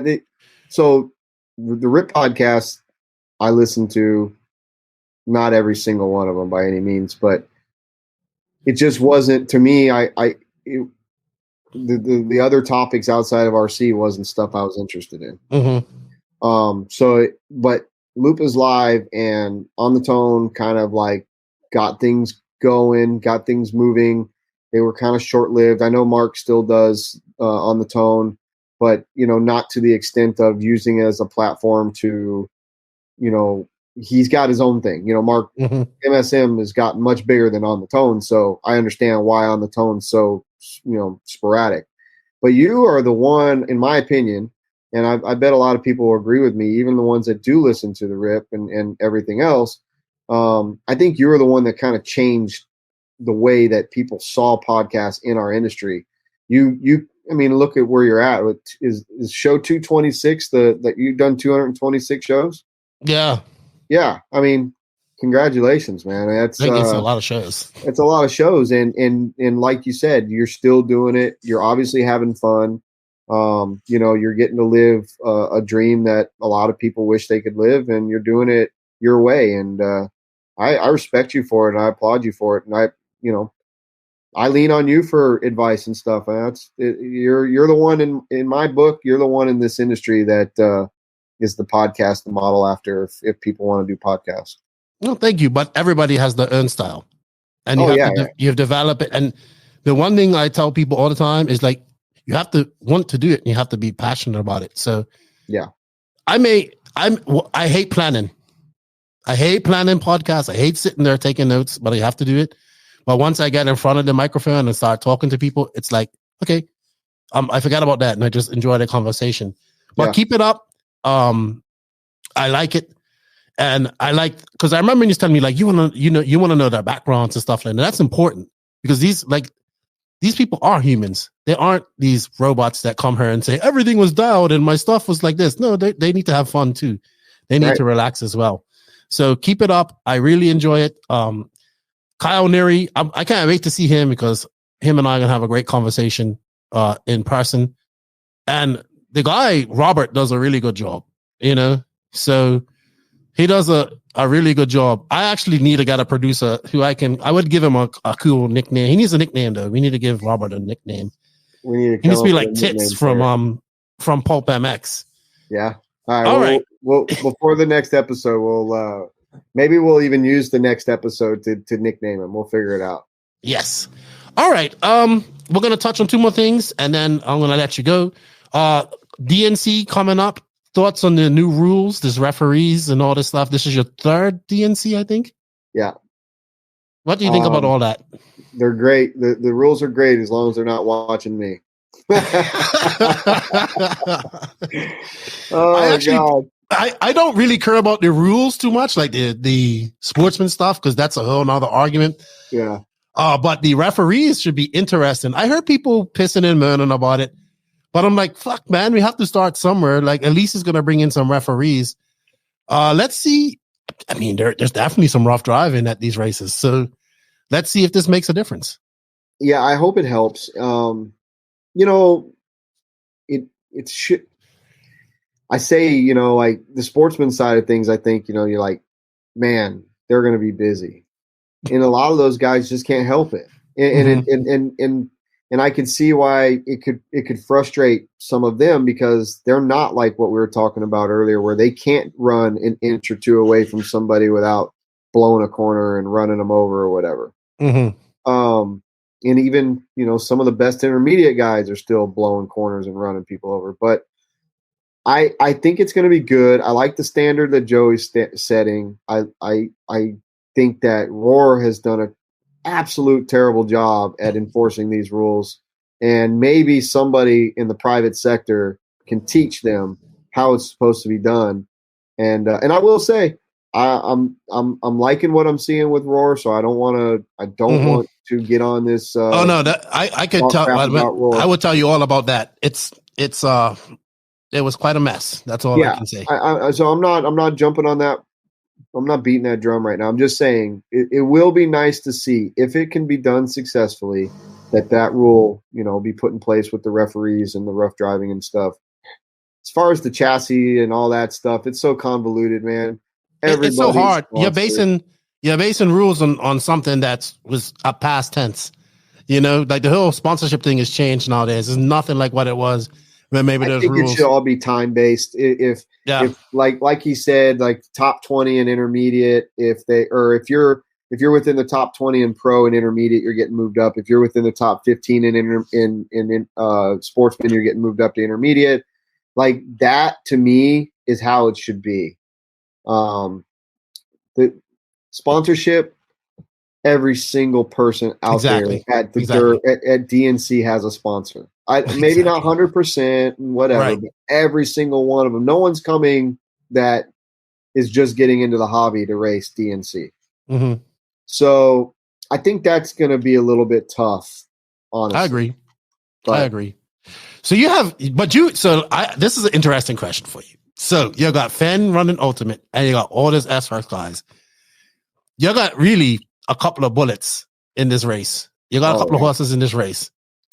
So what do we want? Do we want to Fenn win with Ultimate, or do we want one of the S-Works guys to win? Camden Lime. That's who I want to win. He's on S-Works and Ultimate and Nitro Lux. I tell you what. That's my dude. I think Camden will be really fast. He's really good in Truggy. I think he can make the A-man in Truggy. Yeah. I think he'll be in the B-man and Buggy. It's going to be hard to get into the A-man, but in Truggy, he's flying. He's flying right now. And, Camden's been putting in a lot of work. We've been so hard on him as his friends, not just people that work with him. Like, we talk so much shit to him. He's old enough now. He's 18 now. But he takes it. And, he uses it as fuel. And he's been working hard. He's been building kits for other people. He's I'm proud of him. And, I'm his pit man. So I not only am I rooting for him, but I have vested interest in him. I love him. He's a good kid. But, that like you just said, who would I be rooting for? It's kind of like choosing one child over another. As long as an Ultimate Engine or an S-Works car wins, I'm happy. I'm a happy person. But like I told you before, you cannot bet against Dakota. No, you can't. I have him as a favorite going in. There's 3 people that I think could win this race. Tell me. I think it's Fenn, Mayfield, or Ronefeld. That's the 3 people. No, that's not saying nobody else can win it. No, I know what you're saying. But those 3 stand above everybody, in my opinion. And out of those 2, I think right now, and the only reason I'm picking Fenn and Ronefeld is because they're more comfortable on their new, they've won that program longer. Fenn obviously longer, and Mayfield still, I think, working out the King City Techno. Not saying that he can't win. Yeah. But I think there's 3 guys. I think in the world, there's 3 guys. Well, sorry, it's 5 guys that I think are above people. And this is no disrespect. There's 5 8-scale races that I think the heads above people in other. It's those 3. It's Fenn, Mayfield, Ronefeld, JCC, and Ongaro. I think those 5 can show up to any race. I think the potential threat to win, and even in that 3, in that 5, there's 3 of those guys who I think can go to any type of race and do well. You know what I mean? So it's even a division. How do you think JCC is going to do at this one? It'd be very interesting to see. Did he come last year? Okay. So I remember at I think he went to Silver State. He didn't do too well, I think, that year. So it'd be very interesting to see how he does, because I think it's a shame Ongaro isn't coming. I would have liked to seen him come, but to be honest, he hasn't really set the world on fire at DNC. I think JCC can still do good. I think the issue with guys like JCC will be nighttime racing and how much the track changes at DNC with the weather and stuff like that, and how rough it gets, because it's a very unique race. And a lot of, like, I remember Hampus and Pecco when we was at RCGP, first time ever driving on the lights. Yeah, I remember that. So I think that's a big issue for a lot of the European guys. They got to get over that. They got to figure it out. And it's a hard race to win, and everybody is on the A game at that race. So yeah, it's going to be hard, but I think he can, I think a top 5 is feasible or more. And I think Joe is a dark horse as well. After how he was doing last year, he can do really well. I have to say this, like, I know, like, Joe Bornhorst and JQ and all of us didn't have the best past, but I have to give the guy a lot of credit. Since he went to S-Works, he's eased up a lot. He's a lot more relaxed, and he's been putting in a lot of work, like, especially on the 10 scale side of things. It goes back to when you're having fun, you do better. And yeah, he seems to be having fun.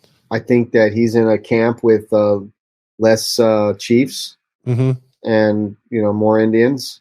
So he's definitely, one of our top guys, and he works good with everybody else, and people look to him for advice.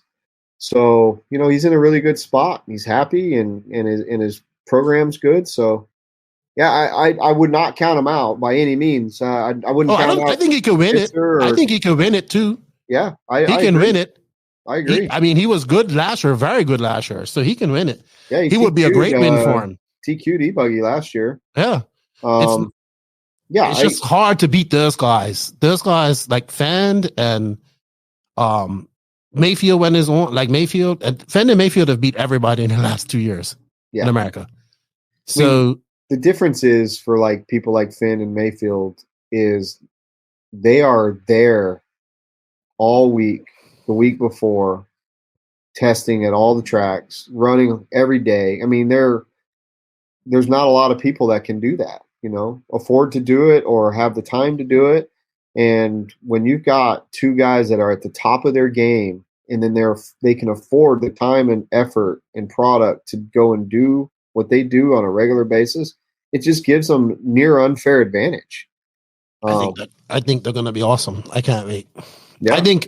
I think also this hot race, and I think this weekend prior to DNC is going to be like every track in SoCal is going to be buzzing. If there's weather, every track in SoCal is going to be full this weekend. Coming. Yeah. I'm upset that I didn't go out there this weekend. I can't wait. When do you get out there? Tuesday. Okay, so I got out there Tuesday as well. All right. Future of Beach RC. What's next for you guys? Future. Mm-hmm. Shit. Thinking about tomorrow. I don't know much past that. We're going to do the same thing we're doing. We've been going through a little bit of growing pains in the last year, especially because of the S-Work stuff. Our inventory is busting at the seams, so we're trying to figure some stuff out there. But right now, we're healthy, and the company is profitable, and as long as we're still doing what we're doing, then I don't see much changing in the near future. But I do have long game goals, and I think we're getting closer to being able to start chipping away and achieving some of those. So at the moment, we're going to just be Beach RC. We're going to find new ways to make people happy when they get our packages. We're going to go to new races, new racetracks. I'm starting to see other online retailers, starting to see them travel a little bit more to these events and stuff. I don't know if it's because it's just what we're doing and they see it's working, but I want to stay trend setting and don't ever want to feel like I'm following. I agree. I had a question. RC Box Club, is that now under full control under MSM, or how does that work now? It's not under full control. I actually partnered up with Mark and his wife. I didn't have the time to do it. It's actually Mark called me before, like a week before the brawl, and asked me, "Hey, you want to sell RC Box Club?" I was like, "I don't know how much. You don't got enough money to pay me for my ideas. Like I like to keep my ideas." And I said, "Let me call you back." And we were already pretty tight before this, and so I'll call you after the brawl. I got no time to think or talk about this right now. He said, "That's fine." So I called him up, and we got to talking, and it turned into, why don't we just do it together? And I do the procurement of some of the products in there. They take care of dealing with the customers, dealing with the subscriptions, the marketing side of things. They also have control of the T-shirts and the stickers. So between the group of us, we make a really good team. We all have different advantages and pluses. We all have our flaws. So we're trying to, work around what's going to be best. But it's a very tough business. And that's why I had to pause it, because I couldn't do it on my own. We became too understaffed to handle that. But Mark and his wife are realizing the challenges that I had. And I don't know how he does what he does either, because he has a full-time job. Yeah, he does. And we meet. As a matter of fact, we meet every Wednesday morning, and he always has a hard stop for his normal work. But they've been a joy to work with. They're great people. I think they're awesome. I think what he's doing is awesome. I 100% believe in it. And yeah, I'm on that. I'm on it. I like him. I like it. He's a good dude, man. And he's got such a great group of followers on the MSM stuff. They're primarily bashers, but a lot of racers, and they just love what he does, and he speaks to them, and he keeps them in the hobby. He gets people into the hobby. We need more of that. And he's an exemplary example of what most of us should be doing. I 100% agree. I tell him, I said, I just want 10,000 of your viewers to join RC right now. Yeah. That's it. To racing. 10,000 would change the industry, like flip it on its head. Yeah. Flip it on its head. It's not a lot, but it would make a big difference for sure. Yes. Agreed. Brentus, it was a great chat with you, my friend. Yeah. I enjoyed it. Keep up the good work with everything you're doing. It's all going to pay off. It is paying off. I look forward to seeing you next week. We're going to have some fun. You got the RaceCraft Rager. Ooh, that's what it is. Yeah. So who's this live band coming in next week? Shit, I don't know. Okay, so like a cover band? Yeah, Chase posted it. They play all popular covers and stuff like that, punk and Journey and a little bit of everything from what I understand. But yeah, it's I don't know, man. I hope we can live up to it. I've partied so many times. I know who is not going to be. Who's going to be there in Big One? I was going to be like, hey, how you doing? Yeah. See you later. You talk a big game. I wish you. Nope. I'm too old. I know. You are now, but you used to talk a big game. I wish you would hang out a little bit more. No. After that Nationals night, when we drank that whole gallon of Fireball, no more. That was hard next day. But thank you for all the support, man. Yeah, that was in Florida, right? Yeah. Yeah, I got you good at that one. Dude, I just smelled cinnamon the entire day the next day. Well, yuck. We're going to keep it going, bro. It's going to be a fun year. I'm looking forward to it, and I'm looking forward to seeing more great stuff come from you. And don't let Max push you around. That little twerp. You know, I love how a lot of people like him and that. a lot of people dislike him. I love how he posts on that top 25 RC the other day. He's like, still, Mayako now has the most people in the top like 7 or something. You know, he does that to troll people. Like Mayako's on the top. He does that just to trigger people. So I think that list plus sportsman drivers, sponsored drivers, and sportsmen are the two things that trigger RC racers more than anything. I agree. I get a kick out of it, man. I just like to talk shit, and I like to trigger him. When he posted that yesterday, I just laughed. I was like, oh my God. But it definitely, people get upset with that. They just need to kind of, I don't know. I think we just need to have a series. Like we could have Joey's got this series coming up. Yeah. At least let's have a pro series. We can have it for the pros and find out who the best is there in America, not in Europe. But you could do it in Europe of European races as well. But we have 2 places that you can do it. You can do it with race time events because all the top cars go to that, or you can do it with Joey. We're just doing. I was going to be doing the DNCS Silver State. What's the challenge? The not in Texas. Lone Star Challenge. The Lone Star Challenge and the Visions race. Yeah. So there we have a series, and I'm all for that. I am all. But he's got 4, and Dave's got 4.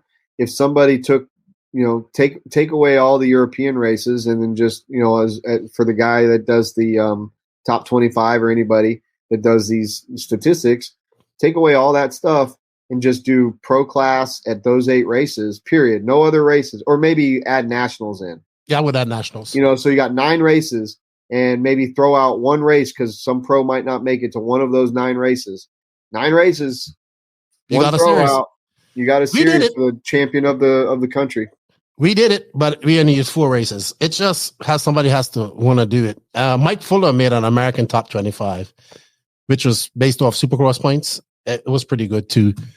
So, but I just like it. Who was in the top of that one? I didn't see that. Mayfield, I think. Mayfield. Yeah.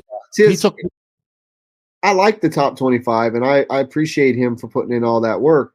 But what I don't understand is a lot of those guys that are at the top don't race over here and vice versa. And they don't drop very much when we have a big race over here and our top 5 guys finish top 5 or whatever, and they don't move up very much. I still don't understand the algorithm. And I've even tried, I've talked with him behind the scenes, and I try to figure it out. And it's supposed to be pretty simple, and I'm supposed to understand numbers better, but no, I guess it's convoluted with the whole European or all the races and in what they're based on. And I think we just need right now for everyone to understand it over a here. European and an American. Yeah, I think will be good like that. But it's always a great topic for a day or two in RC. I always like it for sure. It's good. All right, Brentis, I'm gonna let you go. Thank you for your time, and it was a good chat with you, man. I can't wait to see you, brother. Cool. Also, Safe guys, travels. yes, I will have links for Wheel and Trigger, and of course, our affiliate link, which you guys should use as well, please, for Beach RC. I have my shirt. Are those the new hats? Yeah, I'll bring you. I like them. They look nice. I got you set up, man. I got you taken care of. I got you a bunch of. I'm bringing you a swag pack. Thank you. I appreciate it. Have a good one, and see you next Tuesday. Peace. Thank you, Brent, for your time. It's going to be good to see you at DNC next week. Good luck to everybody running Ultimate Motors and everybody driving S-Works cars at DNC. For those of you listening to this on the audio side of things, This next bunch of music you're about to hear is the Invisible Speed ad with no words in it, just music and pictures. You can get the online course at invisiblespeed.net. The link for that is in the written link of this description. Max and I can come back and talk a little bit about DNC, and then that's going to be it. Right, Max? Yep.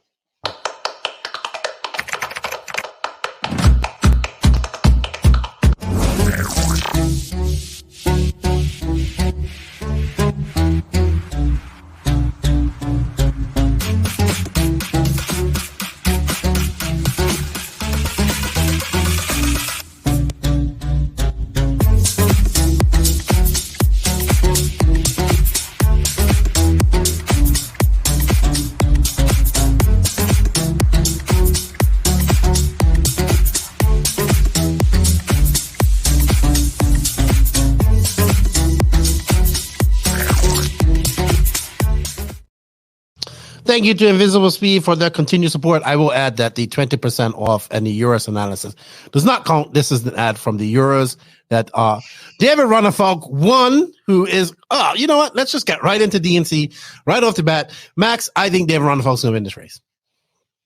Yeah, I'm feeling quite confident of it too. Like I did see him like get into his groove late last year, and he was already fast at this race last year. Mm-hmm. You know, so that was his first, like, I think he'd only had been like 2 weeks with the car. Now he's had a full year. He has 2 weeks of practice, again in America. No, not 2 weeks, but a weekend. A week and a half. Practice. Yeah. Weekend of practice. He was out there yesterday. Well, as Thursday, I think he went out there. I think he went last weekend already. No, he went this Thursday. As we're recording this on a Friday, he went yesterday. Or day before. Okay, I thought, okay. No, so but they're anyway, going to like Revelation and all that stuff this week, where Robert, and so that's the good thing. So if you guys want, I don't know if they're going to have coverage, but we got the hot race going on this weekend, which isn't Euro style. I don't care what anybody says. It's like, but Euro styled race. It didn't say Euro style track, but Euro style race. Mm-hmm. That's going on this weekend. A lot of the big names, Tebow, Tessman, Canas, but Ruffalo, all those guys, Badier, they're all going to be there. Plus, everybody in SoCal. Practice is going on as we speak, probably right now. And right now, I guess I am really kicking myself for not being out there early. Like, I wish I was leaving today, or I wish I got out there yesterday. But right now, I bet you the buzz is one as everybody's flying in. You know, everybody's flying in. You see everybody's leaving for DNC and all the European guys, and everybody's traveling in. So the hot race is going to be banging. Revelation's going to be packed. Thunder Alley's going to be packed like all weekend. Monday, Tuesday, everything's going to be packed. But we have to say this. It's not looking great weather-wise. It looks like we're going to have rain every day. Yeah. 80% on Sunday. That is unfortunate. I just hope it doesn't rain. I hope it isn't that bad. I hope it's like a drizzle. All those people who, you know, fly over, you know, and then that's gonna suck. All right. I think this. So I'm watching. We haven't seen any track pictures. I'm anxious to see that. Obviously, this starts Wednesday is practice. Mm-hmm. We go to set up. I wouldn't even be setting up because I get in like 3:30.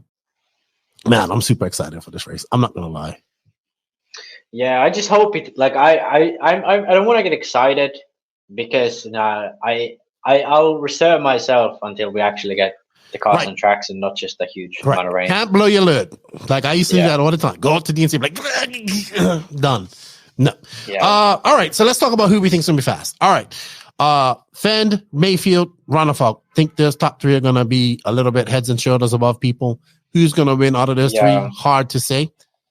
I think we're gonna see Mason Fuller do very well. I think Cole has potential to do well. One, because this is like TZO headquarters, so he should be on a good tire. Yeah, I think Cole will be stronger than he usually is. Hard to say if he'll be fighting in the top three, but he'll be up there. Joe Bornhorst was very fast here last year too. Expect to see him fast again this year. That was interesting. I don't know if they're gonna run their HB rear end really this year, but that could be something he's gonna if he runs again, he could do well, I think. Canas coming over.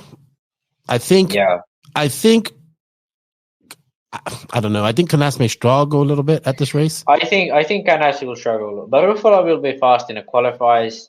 Perhaps Ruffalo will make the main. I think Figueiredo is going to be faster too. He was faster last year, but made so many mistakes. Yeah, and he's always been fast at DNC. You know, even in like 5 years ago, he was fast. It's gonna be a really, really packed A and B mains. You know. Yes. C main is going to have top guys in it, I think. Yeah. I think Cole Ogden was in his C main last year. Yeah, like Cavalieri and Little Bump too. I think Little Bump is going to be. I think if Little Bump can make the A main and Nitro at this race, it's a great for him. It's going to be hard. Yeah, I think so too. I think but that's a tough ask. Like if we start counting these names, it's going to be a really, really tight A main. All right. Yeah. Should we just go for the picks? Because at this point, it's just guessing. So who do you think? Give me a top three. Ronnefalk, Mayfield, and I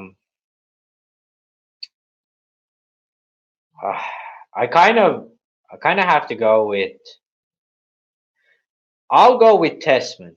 I'll go with Tessman. We haven't mentioned. Yeah, I'll go with. Tebow can make a top 5. The thing is, I'm actually quite confident in Robert. He's done well at this race before, and I think this car is much more suited to this track. What about Fend? You don't have Fend in your top 3? I'm kind of putting Fend in, anywhere in the top 5, but in my top 3 picks, I'm gonna go with, I think he could win this race though. Oh that's what I'm saying. Like, I wouldn't be surprised if it's Fend who wins it, and then it's Ronnefalk. I will be honest with you. I think I'm picking Fend over Mayfield to win this if it comes down to this. Really? Yeah. No, I would still pick Mayfield over Fend.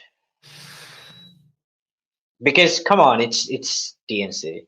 It's not Fend's strongest race, and this is like Mayfield's absolutely strongest race by far. I mean, that's possible too, but I don't know, man. It's so hard to tell. I know that I hate to jinx the Viking, but I feel confidence wise, and I think he's the strongest going in there right now.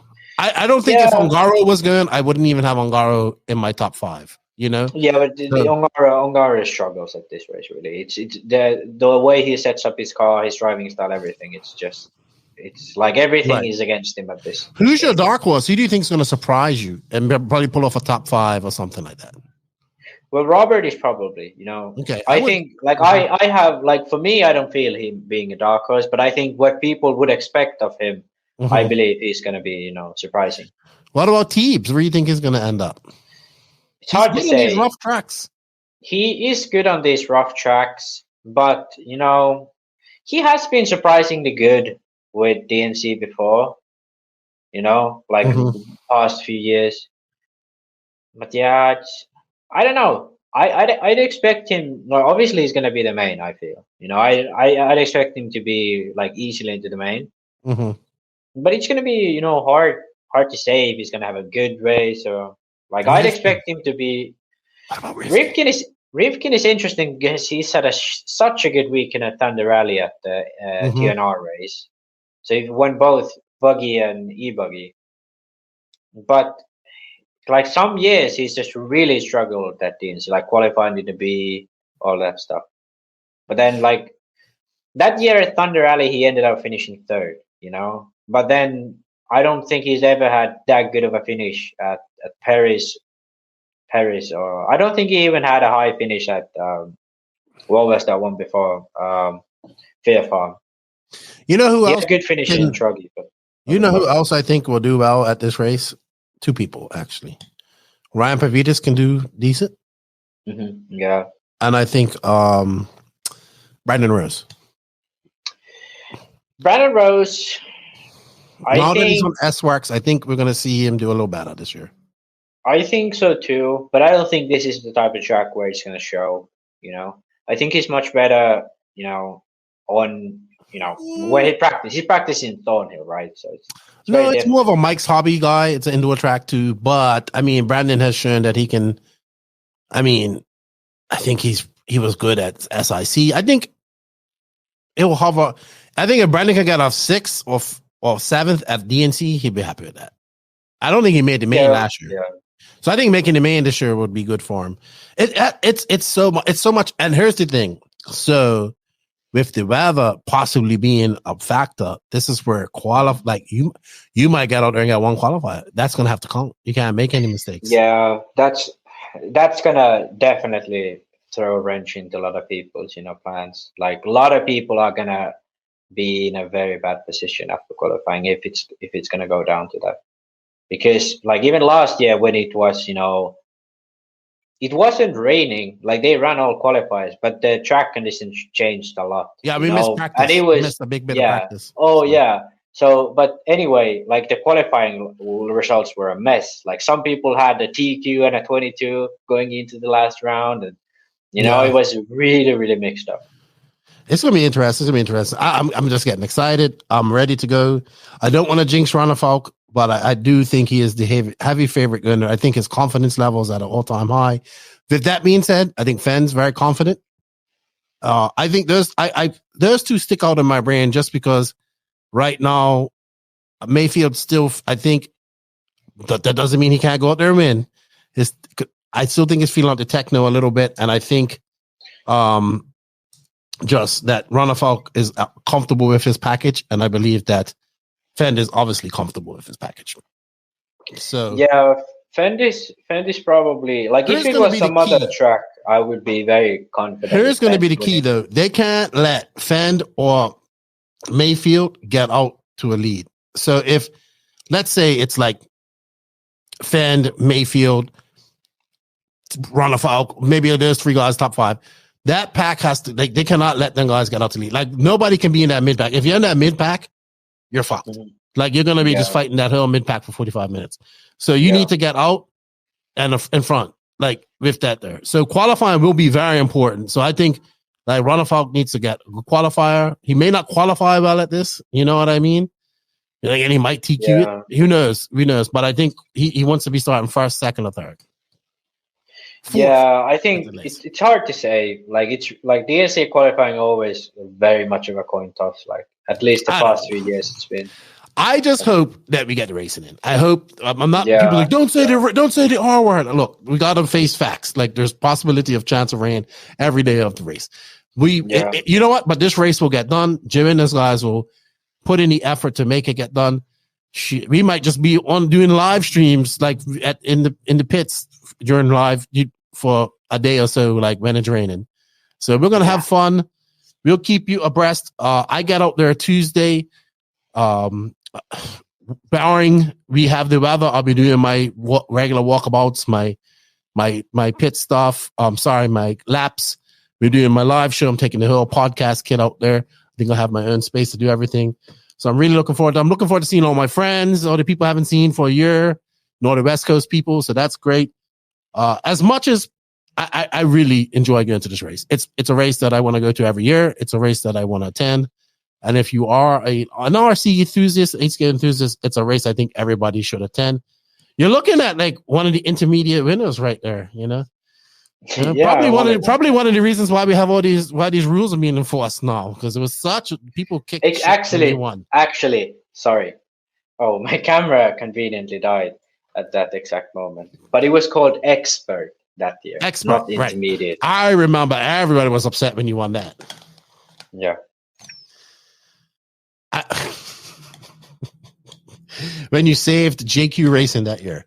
All right, Max. I think that's it. This is airing on the Monday prior to I leave. I hope we get some good racing in. Remember, you can follow all links for the DNC on the No Name RC podcast. Follow our YouTube for all that we're doing. I want to say thank you to, also what to watch this weekend. So we have the Florida RC Championships Lances race that's happening at Triple Nickel. We also have the big 10 scale race, series race going on at Merge. It's going to have 10 scale gas trucks as well there. That's going on at Dean's All Out. We have the Hot Race coming up this week. And I don't think it's going to have coverage, but we might get some Facebook video or something from that. Then we have DNC, Then directly after DNC, we have Buggy Land coming up and at Dean's All Out with Miguelo. There is a slight chance that I might be there. I'm not sure. And lots of racing to go. Lots of racing coming up over the next couple of weeks. So with that said, we're going to end this podcast. I want to say thank you to all of the NNRC squad around the world. We cannot do it without you guys. Thank you for all the continued support over the last 4 years.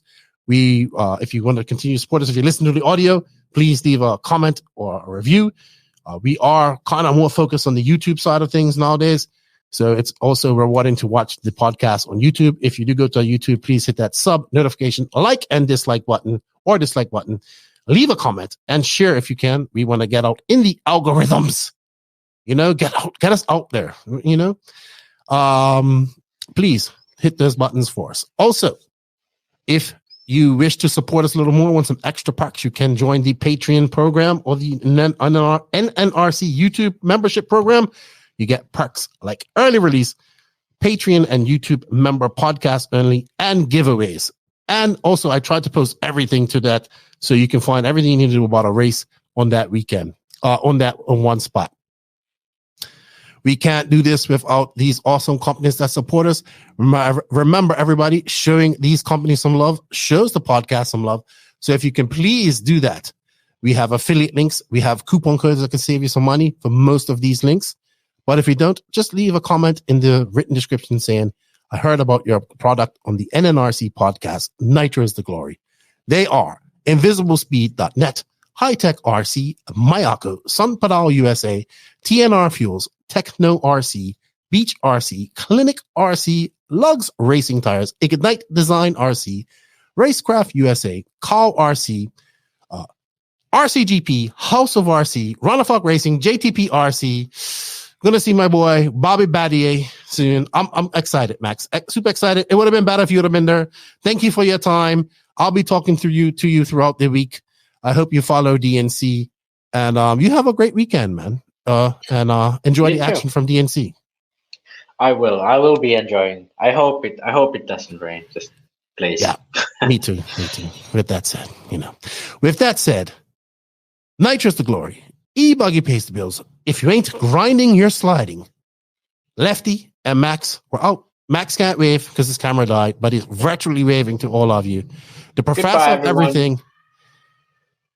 Don't worry. In 3 weeks' time, he'll be triggering the internet after DNC when the top 25 rankings come out. But I'm sure he's going to trigger somebody prior to that. I hope the hot race counts, dude. Maybe. You'll see. You know what? See you later, Max. See you later. Goodbye.